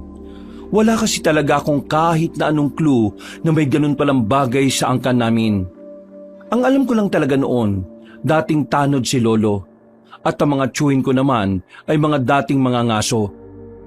Dito ko na napagtanto na kaya pala noong bata pa ako, nung nabubuhay pa si Papa, palagi niyang sinasabi sa akin na kapag dumating ang araw na may kailangan akong gampanan, huwag daw akong magdalawang isip kung para ito sa buhay na nakararami. Noon, hindi ko pa yun maintindihan. Pero mula nang malaman ko ang pinagmula ng pamilya namin, parang nagkaroon na ng liwanag sa akin ang lahat. Pero wala rin naman akong magawa. Hindi ko kayang suwayin ang utos ni Mama. Lumaki ako na sinusunod ang mga payo at paalala niya. Para kasi sa akin, ang pagsuway sa mga utos niya ay malaking kabastusan. Kaya naman nanatili lang ako sa kwarto ko. Dumating ang kinabukasan, hindi ako masyadong lumalabas ng bahay. Ni hindi nga rin ako nakakapaglako ng turon. Dumaan pa ang 3 araw, napansin na rin nila Vito at Epeng ang hindi ko paglabas. Kaya naman pinuntahan na rin nila ako sa bahay. Ano ba talagang problema? Bakit parang ginagaya mo si Brando? Hindi ka na rin nalabas eh. May sakit ka ba, pre? Oo Sumama pakiramdam ko nitong mga nakaraang araw. Dahil siguro sa mga pagpapaambon ko. Ay, siya nga pala. Anong balita nga pala kay Brando? Hindi makalis sa bahay nila eh. Bantay sarado ng tatay niya. Pati kapitbahay nila nagbabantay na rin. Nakakaawa nga eh. Nakita namin, puro pasana naman ang katawan. Binugbog na naman siguro. Paano hindi bubugbugin? Nitong nakaraan, may mga taong nagpunta sa kanila at pinagmumumura si Brando. Sinisisi pa rin siya kung bakit may mga aswang dito sa atin. Kailangan ko na talagang gumawa ng paraan. Gumawa ng ano? Ha? Wala. Ang sabi ko, kailangan ko ng kumilos. Nakakabagot na rin kasi kapag nandito lang sa bahay eh. Ang mabuti pa, sumama ka na lang sa amin. Pupunta kami kay Mang Pulong. Lumabas kami ng bahay. Habang naglalakad kami sa kalsada, napansin ko ang mga kabahayan na may mga pula na sa pintuan. Nagsalubong ang kilay ko dahil sa pagtataka. Pero ayon kay Vito at Epeng, nagsasaboy na raw ng dugo ang mga tao sa harapan ng bahay nila. Yun ay para hindi raw makalapit ang mga aswang sa mga bakuran. Sa puntong yon, kahit na wala pang dumarating na aswang sa amin, nararamdaman ko na parang unti-unti nang nagiging seryoso ang sitwasyon. Naalala ko na naman tuloy ang espada. Napapaisip ako kung ano nga ba ang pwedeng magawa ng espadang yon laban sa mga aswang. Isa rin sa iniisip ko ay kung kakayanin ko ba talagang harapin ang mga aswang gamit ang espada ni Lolo. Uy, tinatanong ka ni Epeng. Lutang ka na naman kanina pa. Nakadroga ka ba, pre? Baliw, hindi. May iniisip lang ako. Sigurado ka bang ayos ka lang ha? Kasi kung hindi, magpahinga ka na muna sa inyo. Oo nga, para din naman wala ka rito eh. Ayos nga lang ako. Huwag niyo ako intindihin. Ilang sandali pa'y narating na rin namin ang bahay ni Mampulong. Hindi namin siya natanaw sa bakuran. Nakasarado din ang pintuan niya. Makailang beses kaming kumatok pero walang tumutugon sa amin. Wrong timing. Baka umalis si Mampulong. Ano ba kasing sasabihin niyo sa kanya? Kakusapin lang namin siya tungkol sa paggawa ng sandata laban sa mga aswang. Kailangan na rin nating maganda siyempre. Baka lang naman may alam si Mampulong. Diba sabi niya meron siyang kakilalang albularyo? Hintayin pa natin saglit. Baka dumating na rin yun. Tumambay na muna kami sa gilid ng bakuran. Halos 1.5 oras din kaming naghintay roon. Pero walang dumating. Hindi umuwi ng bahay si Mampulong. Nasayang lang ang oras namin kaya hindi ko maiwasang hindi mainis. Wala tayong napala. Dapat kumain na lang tayo hindi naman natin alam kung kailan naalis yun Malay ba natin? Dahil sa pagkainip at anong oras na rin naman, umalis na lang kami sa bakuran ni Mampulong. Tahimik lang kaming naglalakad sa kahabaan ng kalsada at walang ganong bahay sa dinaraanan namin. Pero maya-maya pa, meron kaming narinig na babaeng umiiyak. Nung una, nag-alangan pa kaming puntahan ng naririnig namin. Pero nang lumalakas na ang iyak ng babae, dito na kami naglakas loob na hanapin siya. Ilang sandali lang, nakita namin siya sa isang sulok. Nakasiksik siya sa pagitan ng 2 poste ng ilaw. Nakita rin namin ng isang lalaki na nakatayo sa harapan niya.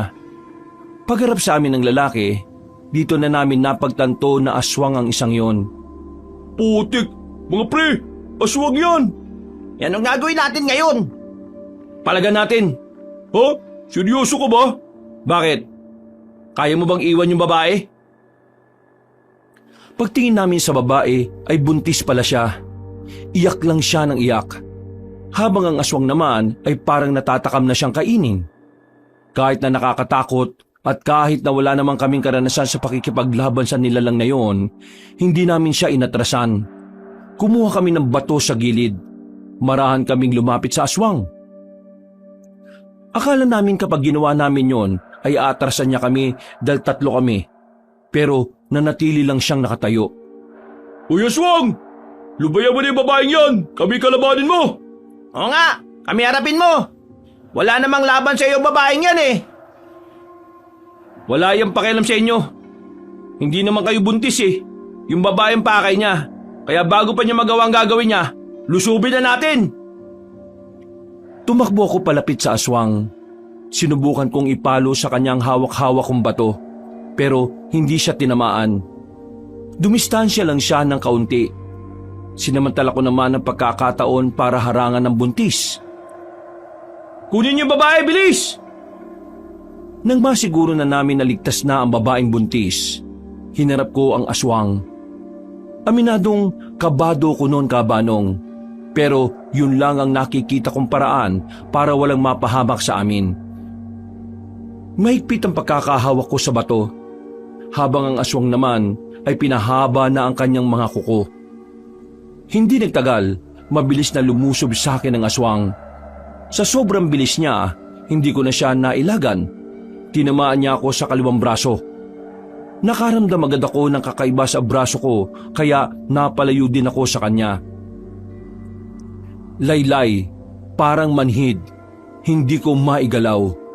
Sa sobrang hapdi, parang wala na akong maramdaman sa parting yon.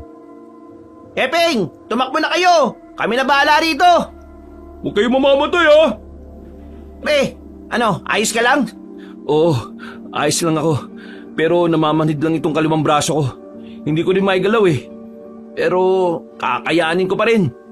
Sigurado ka Pwede namang ako na lang dito. Hindi, sasamahan kita. Hindi mo kakayanin ng isang yan. Ngayon na, pre!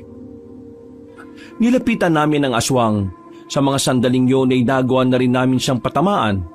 Dumugo agad ang ulo ng aswang. Hindi pa kami nakontento, muli namin siyang pinokpok ng bato.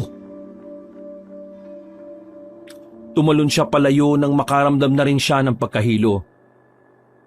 Napansin niya na hindi niya kami kakayanin, kaya bigla na lang siyang gumapang at tumalon papunta sa mga puno. Inatrasan niya tayo, pre. Pre, namumutla ka na.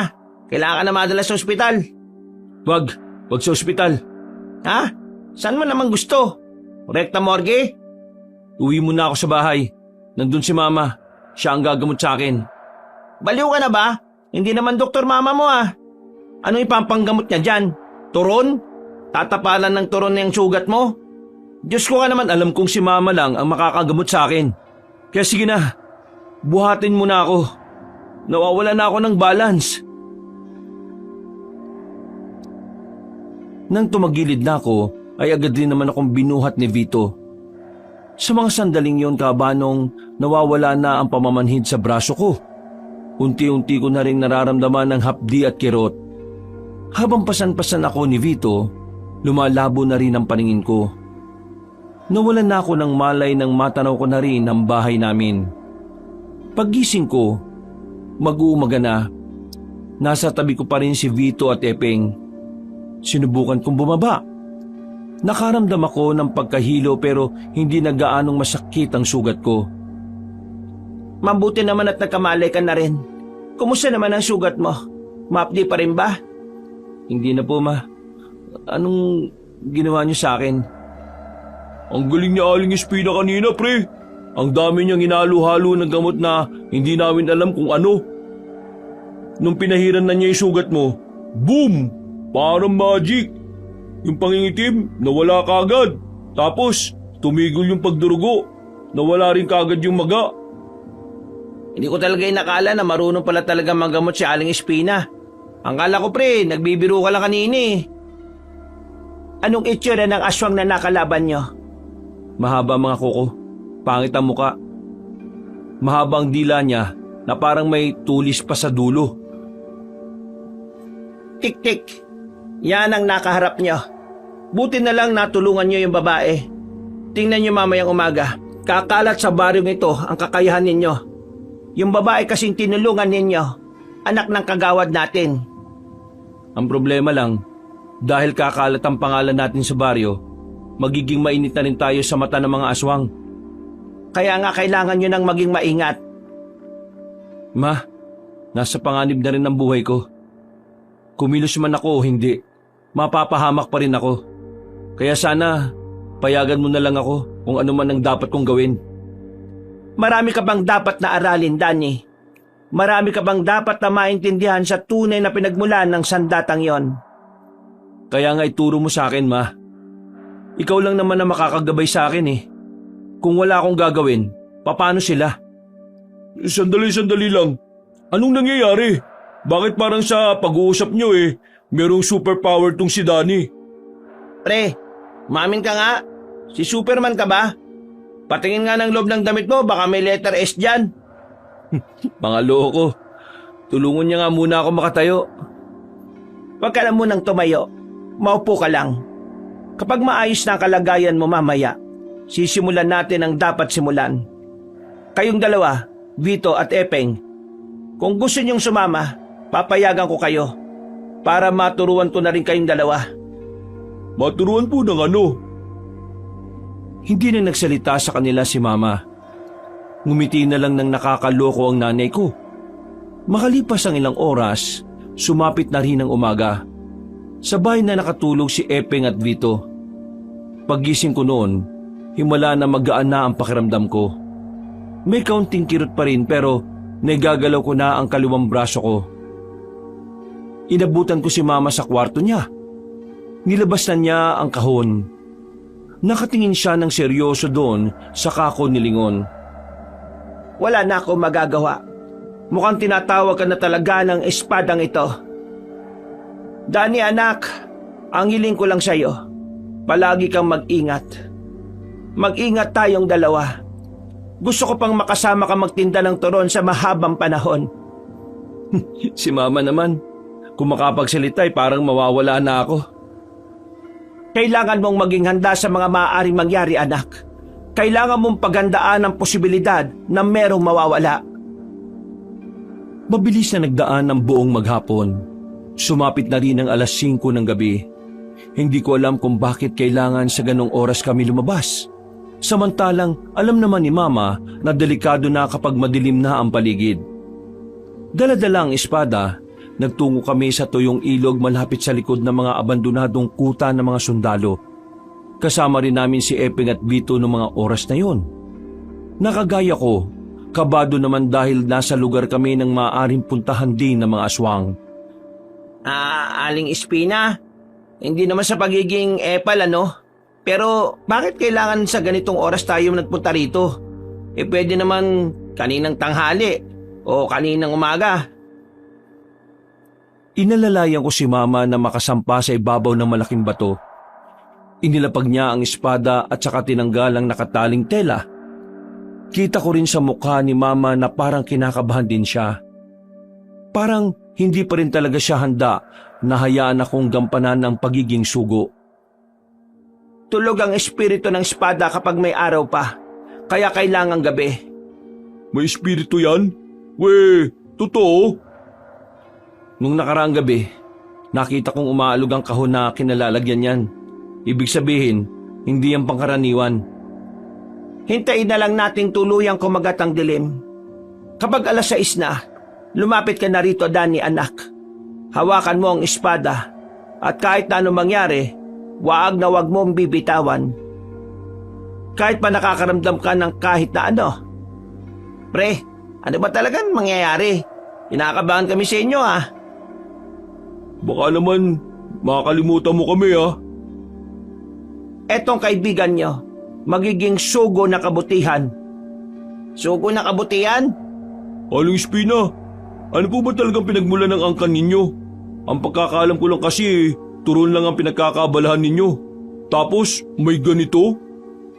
Malaki ang kinalaman ng angkan namin sa kapayapaan na meron ng baryong ito. Hindi nyo lang yun alam dahil matagal nang nangyari yon. At lahat ng nakakaalam ay wala na rito. Tanging ako na lang ang natitira.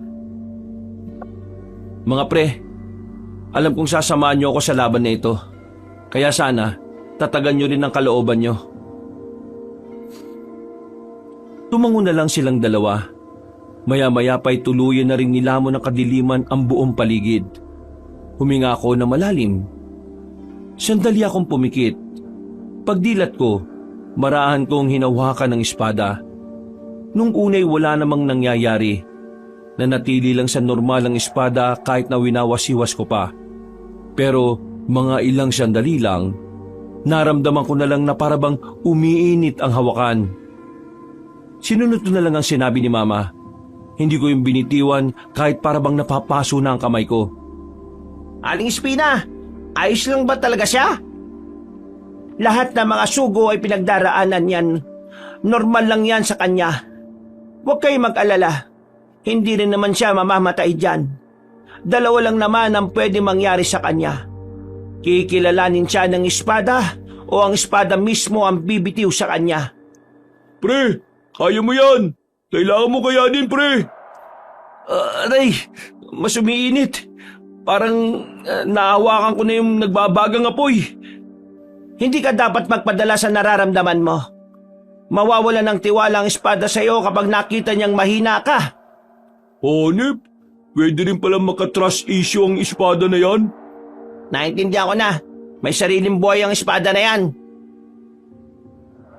Habang tumatagal ng tumatagal, gumagapang ang init sa braso ko. Umakyat na yon hanggang sa balikat ko. Mga ilang sandali pa, uminit na rin ang mukha ko. Pero kahit na gano'n ang nararamdaman ko, ginawa kong lahat para hindi ko mabitiwan ang espada. Tiniis ko ang hapdi at nanatili akong nakatayo. Meron na rin akong naririnig na hindi ko naman maintindihan ang sinasabi. At parang ako lang ang nakakarinig noon. May tumatawa, may parang umiiyak.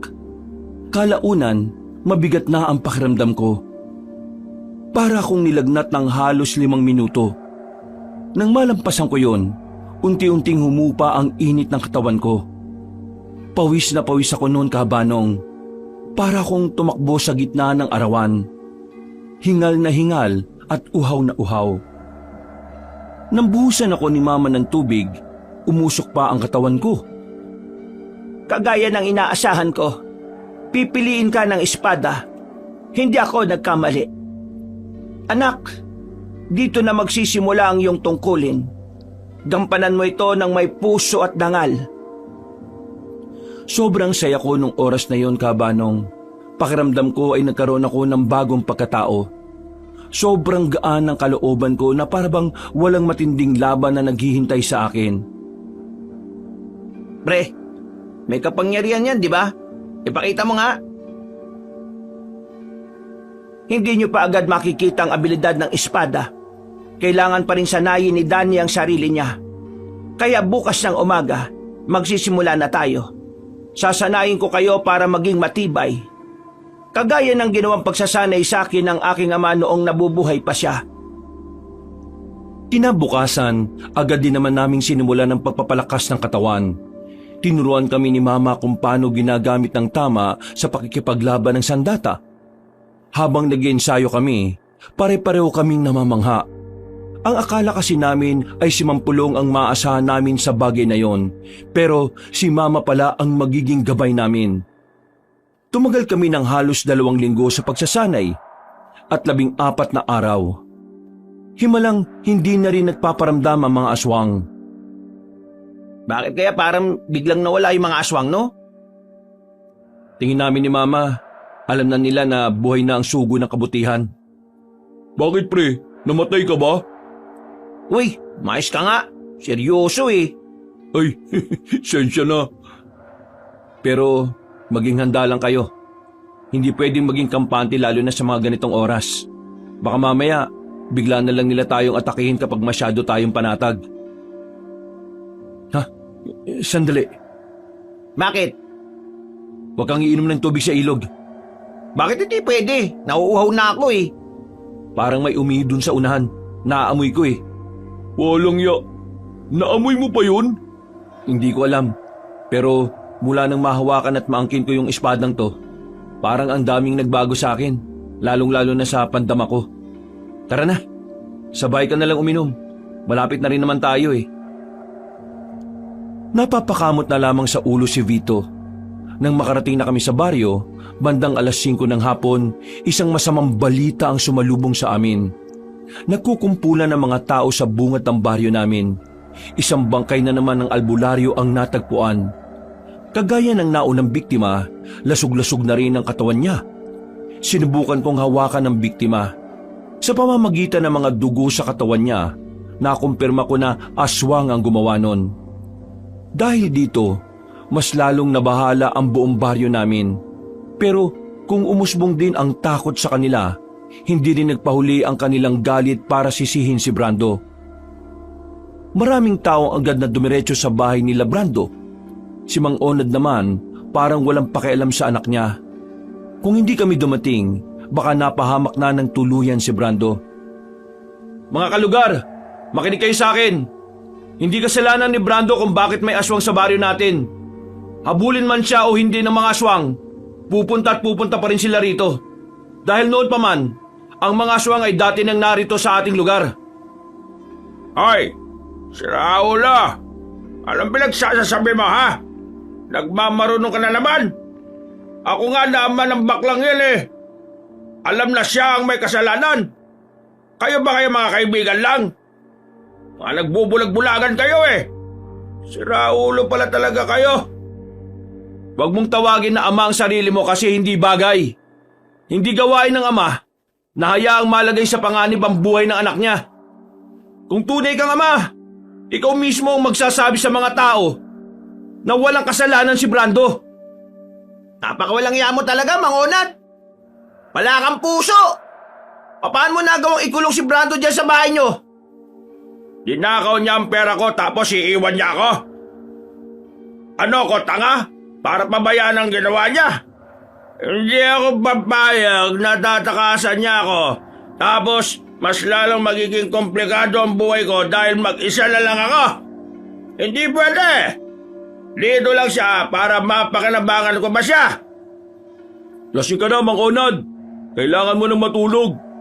At kayo naman, umuwi na kayo sa inyo. Walang kasalanan si Brando. Huwag kayong mabahala, mga kalugar. Nandito naman ako para iligtas kayong lahat eh.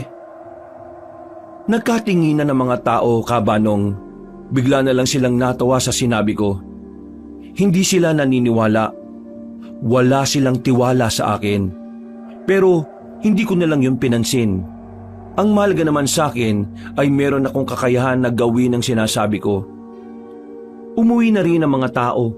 Naiwan kami sa bakuran nila Mang Onad. Muli kaming nilapitan. Hinawakan niya pa ako sa kwelyo. Tumatalsik pa ang laway niya habang nagsasalita. Ikaw ba? Ikaw ba ang gusto lang ala ko, ha? Buwisit ka! Ikaw rin ang kumukonsinti sa kabakla niya, di ba? Hindi akong tinutukoy ng anak mo. Kaya pwede ba, bitiwan mo ang kwelyo ko kung ayaw mong mapunta sa bubungan? Aba, marunong ka nang magbanta ngayon, ha? Kung sapakin kaya kita ngayon, ha? Hindi ko na pinatapos ang sasabihin niya, Kabanong. Agad ko siyang binuhat at saka hinagi sa bubungan nila. Kahit si Epeng at Vito ay nagulat din sa ginawa ko, hindi ko rin inakala na kakayanin kong buhatin ng ganun kadali ang matandang yon. Baliw ka! Baka mamaya mabago ulo nun. Hayaan na muna natin siyang makatulog dun. Dapat kasi kapag lasing natutulog na, no? Pinasok namin ang bahay nila Brando. Pagpunta namin sa kwarto niya, nakita namin siya roon na nakaupo sa sulok. Tulala, nakakadena pa ang dalawang paa. Parang ginawa talaga siyang hayop ng sarili niyang ama. Buisit! Anong ginawa sa'yo ng siraulong tatay mo? Epeng, nasa lamesa yung susi, kunin mo. Alisin natin si Brando rito. Don't you na, Akish, isama sa goran nyo.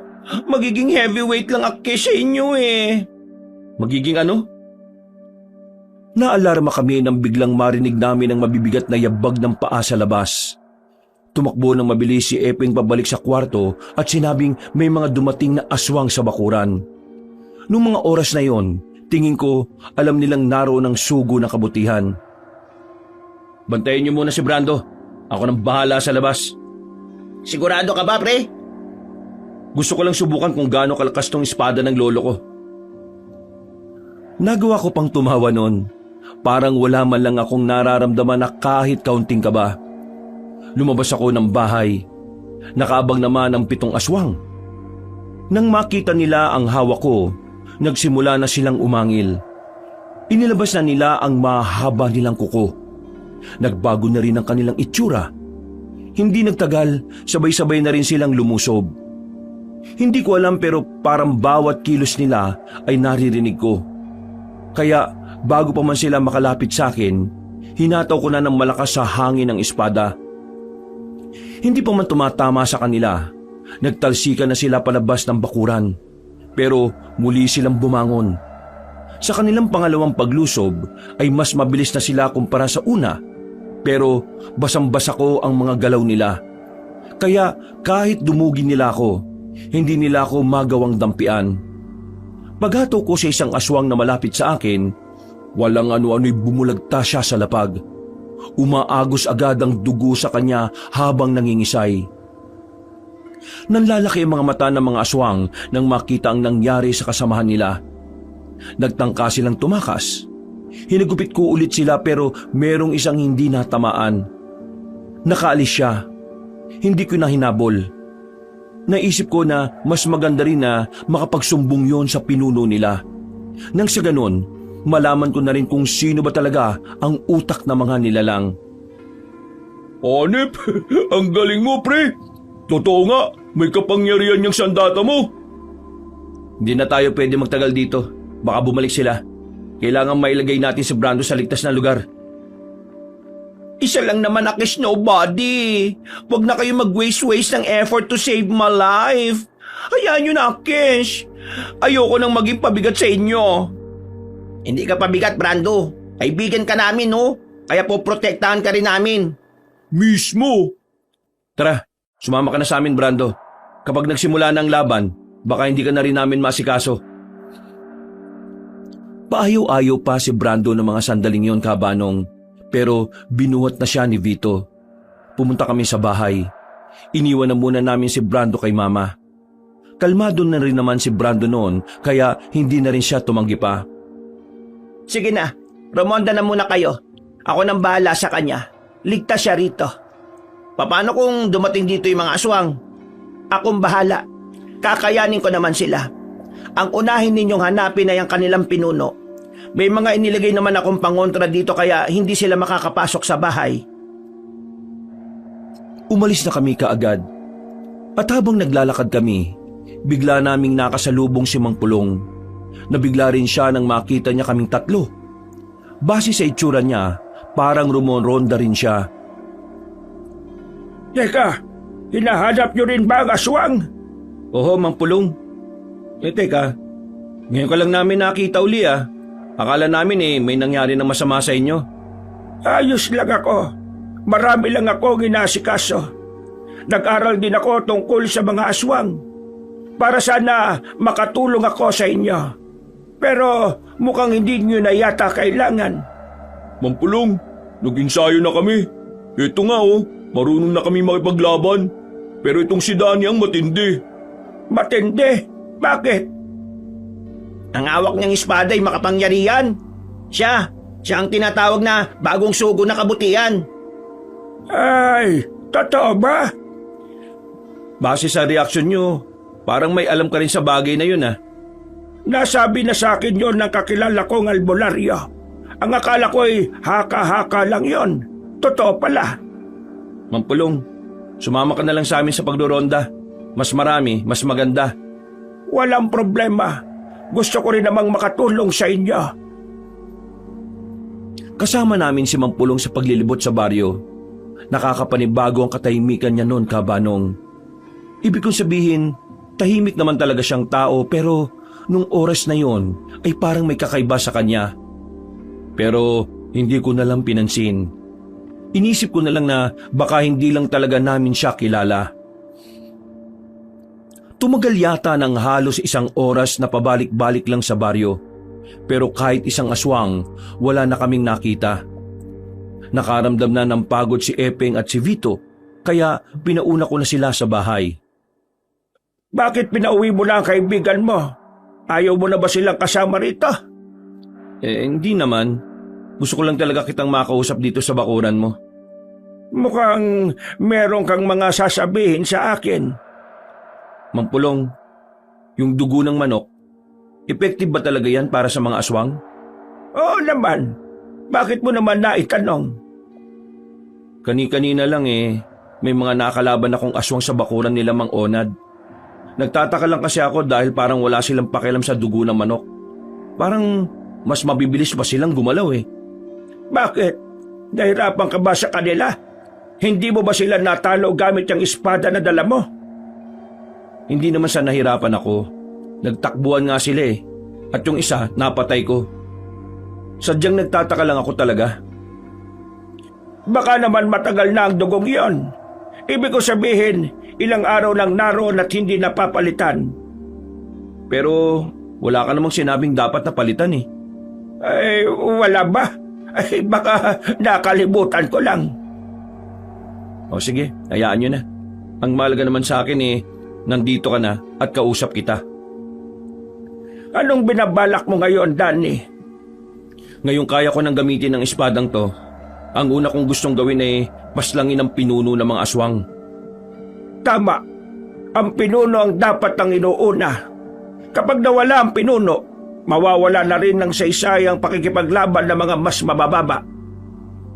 Hindi mawawala ng saysay ang pinaglalaban nila kahit wala namang namumuno sa kanila.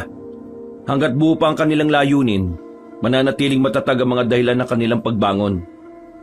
Mang Pulong, may gusto pa sana akong itanong sa inyo.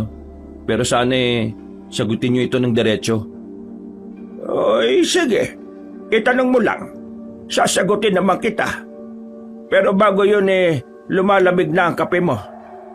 Bakit hindi mo munang subukang lumagok kahit 1 beses? Masarap naman yan.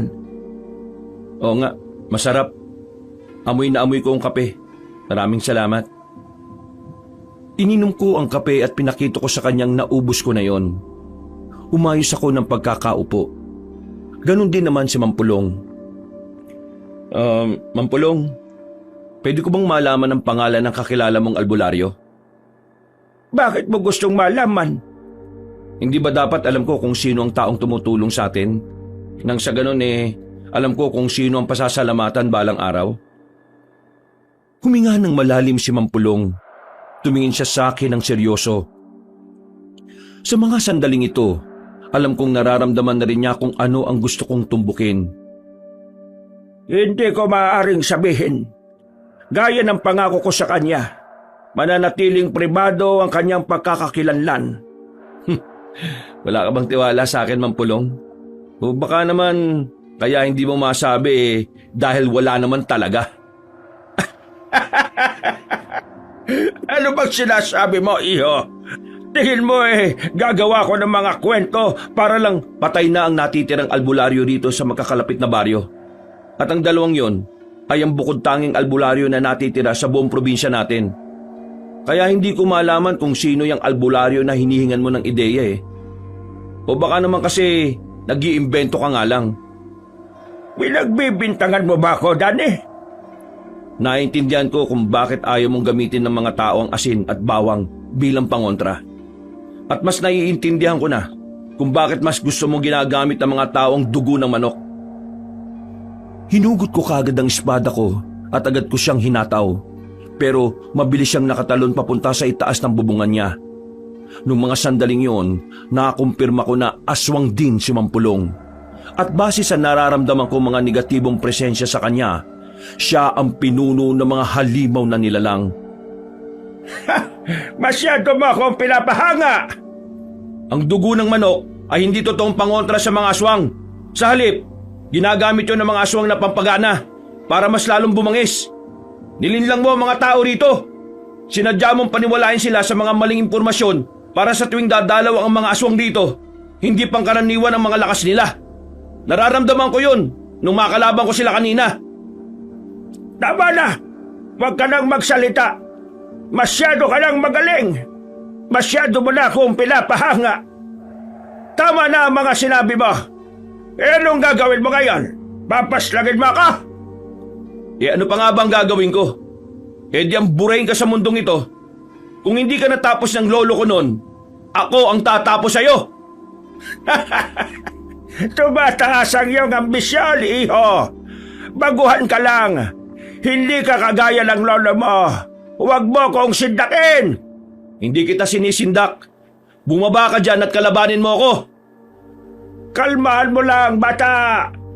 Bago mo ko makaharap, gusto mo na kitang mapanood na nakikipaglaban. Sumipol ng malakas si Mampulong.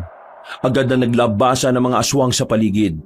At sa pagkakataong yon, nakapalibot na sila sa akin. Mas marami sila kumpara sa una kong nakalaban. Hindi na ako nagsayang ng oras. Dali-dali ko silang inatake. Aminado kong di hamak na mas mabilis sila kumpara sa una kong nakalaban.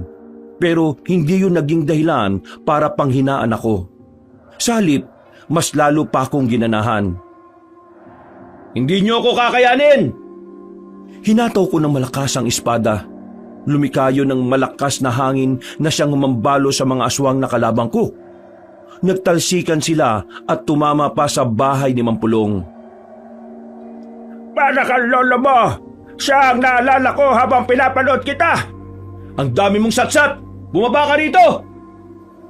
Hahagupitin ko sana ng espada si Mampulong pero biglang may humila sa paa ko. Naramdaman ko pa ang pagbaon ng mahahabang kuko ng aswang. Hindi ako nagdalawang isip na hatawin ng espada ang leeg niya.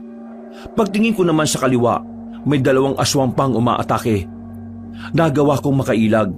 Pero nang tumingin naman ako sa kanan, isang aswang ang nagawang kalmutin ako sa dibdib.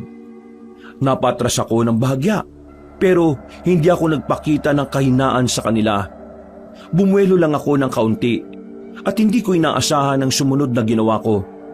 Mabilis akong nakalapit sa mga aswang at agad silang napabagsak. Kahit si Mampulong ay hindi na rin yon inaasahan na magagawa ko. Kung ano man yung nagawa ko, isa lang ang ibig sabihin nito, Mampulong. Mamamatay ka ngayong gabi! Pinapatunayan mo talaga na karapat-dapat kang humarap sa akin. Binabati kita dahil ngayong gabi, idinideklara ko na mas malakas ka pa sa iyong lala. Bumaba si Mampulong at direktang tumalon sa akin.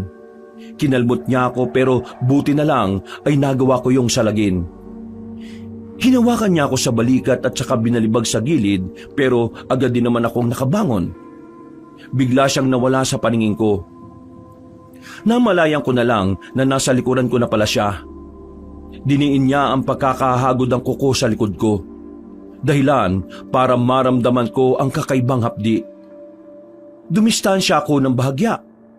Sa bilis sa mga pangyayari, napagtanto ko kagad ang diferensya naming dalawa sa pagkakaroon ng karanasan sa pakikipaglaban. Hindi mo na ako mapipigilan, Danny. Nalalapit na ang itinakdang araw para sa amin. Anong binabalak niyong gawin? Sa oras na magagawa ng liwanag at dilim, mag-iisang dibdib ang araw at buwan. Magyayari na ang matagal na naming pinapangarap. Ang mga dugo ng mga taong narito ang siyang magsisilbing alay upang mas makamit namin ang buhay na walang hanggan. Pero para mangyari yon, kailangan na muna kitang burahin sa mundong ito. Dahil ikaw lang ang sagabal sa mga plano ka. Muli niya akong inatake, Kabanong, pero parang nabasa ko na ang gagawin niya. Sa isip ko ay kakaliwa siya para birahin ang tagiliran ko. Kaya ang ginawa ko, umiwas agad ako kahit hindi pa siya nakakalapit. Kitang-kita sa mukha niya ang pagkagulat sa ginawa ko. Habang wala pa siya sa tamang posisyon, ako naman na nagsagawa ng pag-atake. Mabilis akong lumapit sa kanya at hiniwa siya ng hawak kong espada.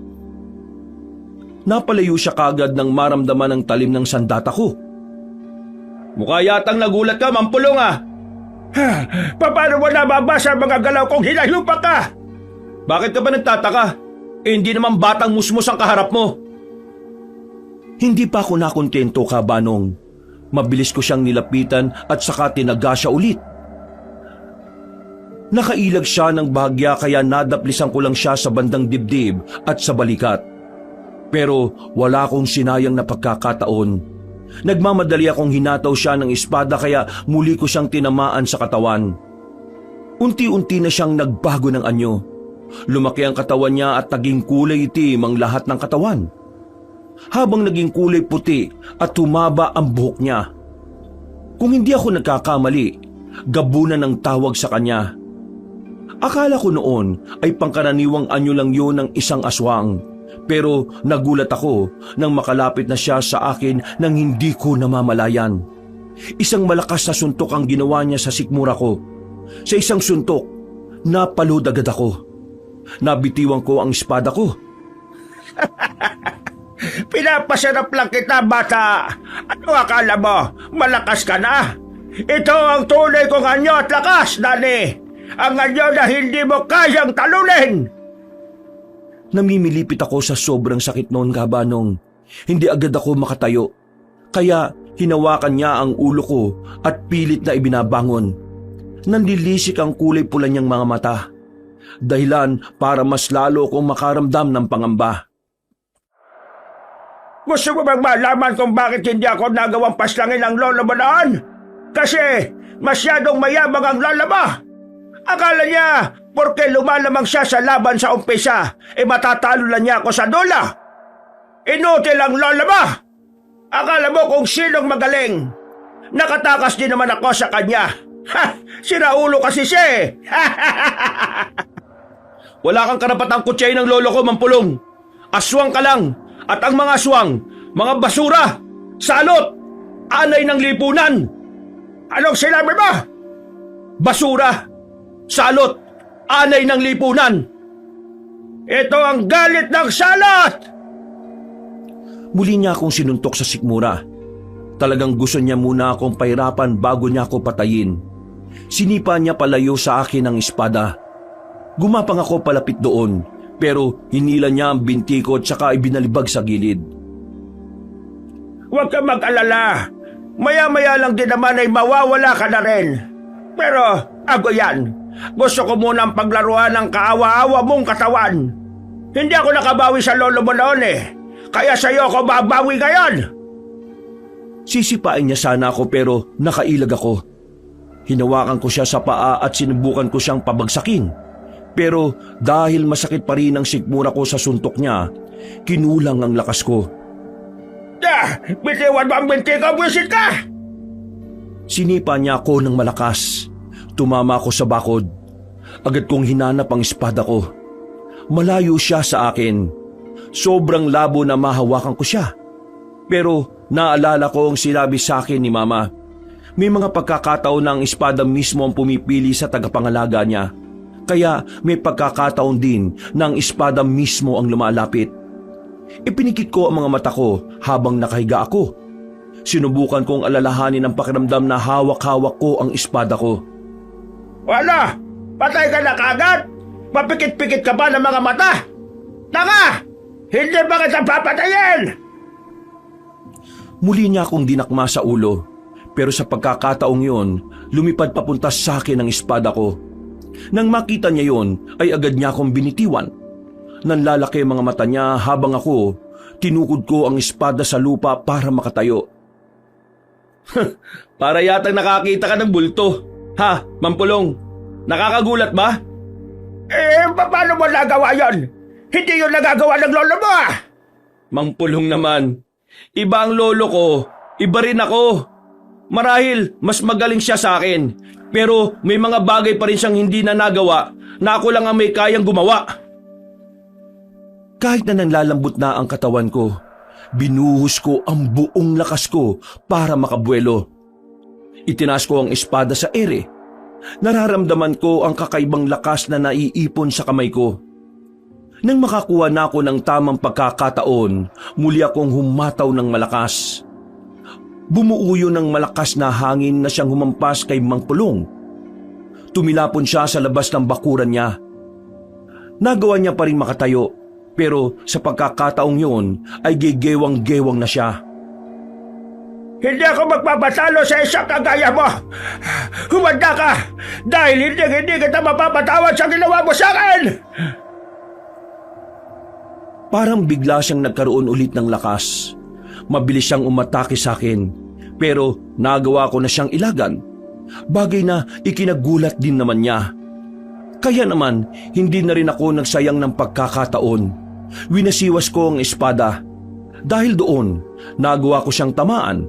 Laglag ang kaliwang braso niya. Mas lalo siyang nagwala nang makitang nasa lupa na ang kanyang braso. Ano ginawa mo? Ano ginawa mo sa akin? Hampas lupa ka!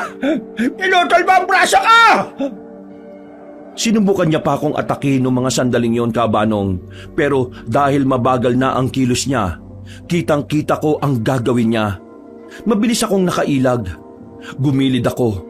At nang makita kong hindi siya nakahanda, agad ko nang itinarak ang espada ko sa likod niya. Tumagos yun sa dibdib. Mas lalo ko pang ibinaon. At nang hugutin ko naman yon, ay sumuko na siya ng maraming dugo.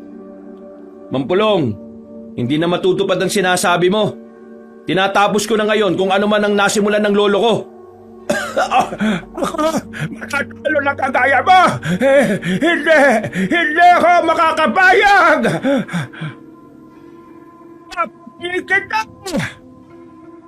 Tama na, Mampulong! Tama na! Muli kong itinarak sa kanya ang espada at nang hugutin ko yon sa kanya, unti-unting nanuyot ang buong katawan niya. Kalaunan, nalagutan na rin siya ng hininga. Isang malalim na paghinga ang nagawa ko. Umupo ako at sumandal sa bakod. Napapailing na lang ako habang natatawa. Hindi ko kasi inakala na aabot sa ganoon ang buhay ko. Ang isang simpleng binatilyo na nangangarap lang makapagtrabaho sa Maynila, kinalaban ng isang matandang aswang na matagal nang namumuhay. Sinubukan kong makabangon. Naglakad ako pauwi sa amin. Pero hindi pa ako nakakarating, natumba na ako dahil sa sobrang panghihina. Nanlalabo na rin ang aking mga paningin. At bago ako mawalan ng malay, nakita ko pa ang pagmumukha ni Epeng. Pre, huwag ka mamamatay, buwisit ng sinaulo ka, uy! Mabuhay ka, ha? Stay alive, pare! Uy! Wala na akong naalala sa mga nangyari pagkatapos nun. Basta nagising na lang ako, 4 na araw na raw ang nakalipas. Ganun katagal na nawalan ako ng malay. Ang sabi nila, nagawa ko raw ubusin ng mga aswang. At ang bahay naman ni Mampulong, sinilaban na raw ng taong bayan.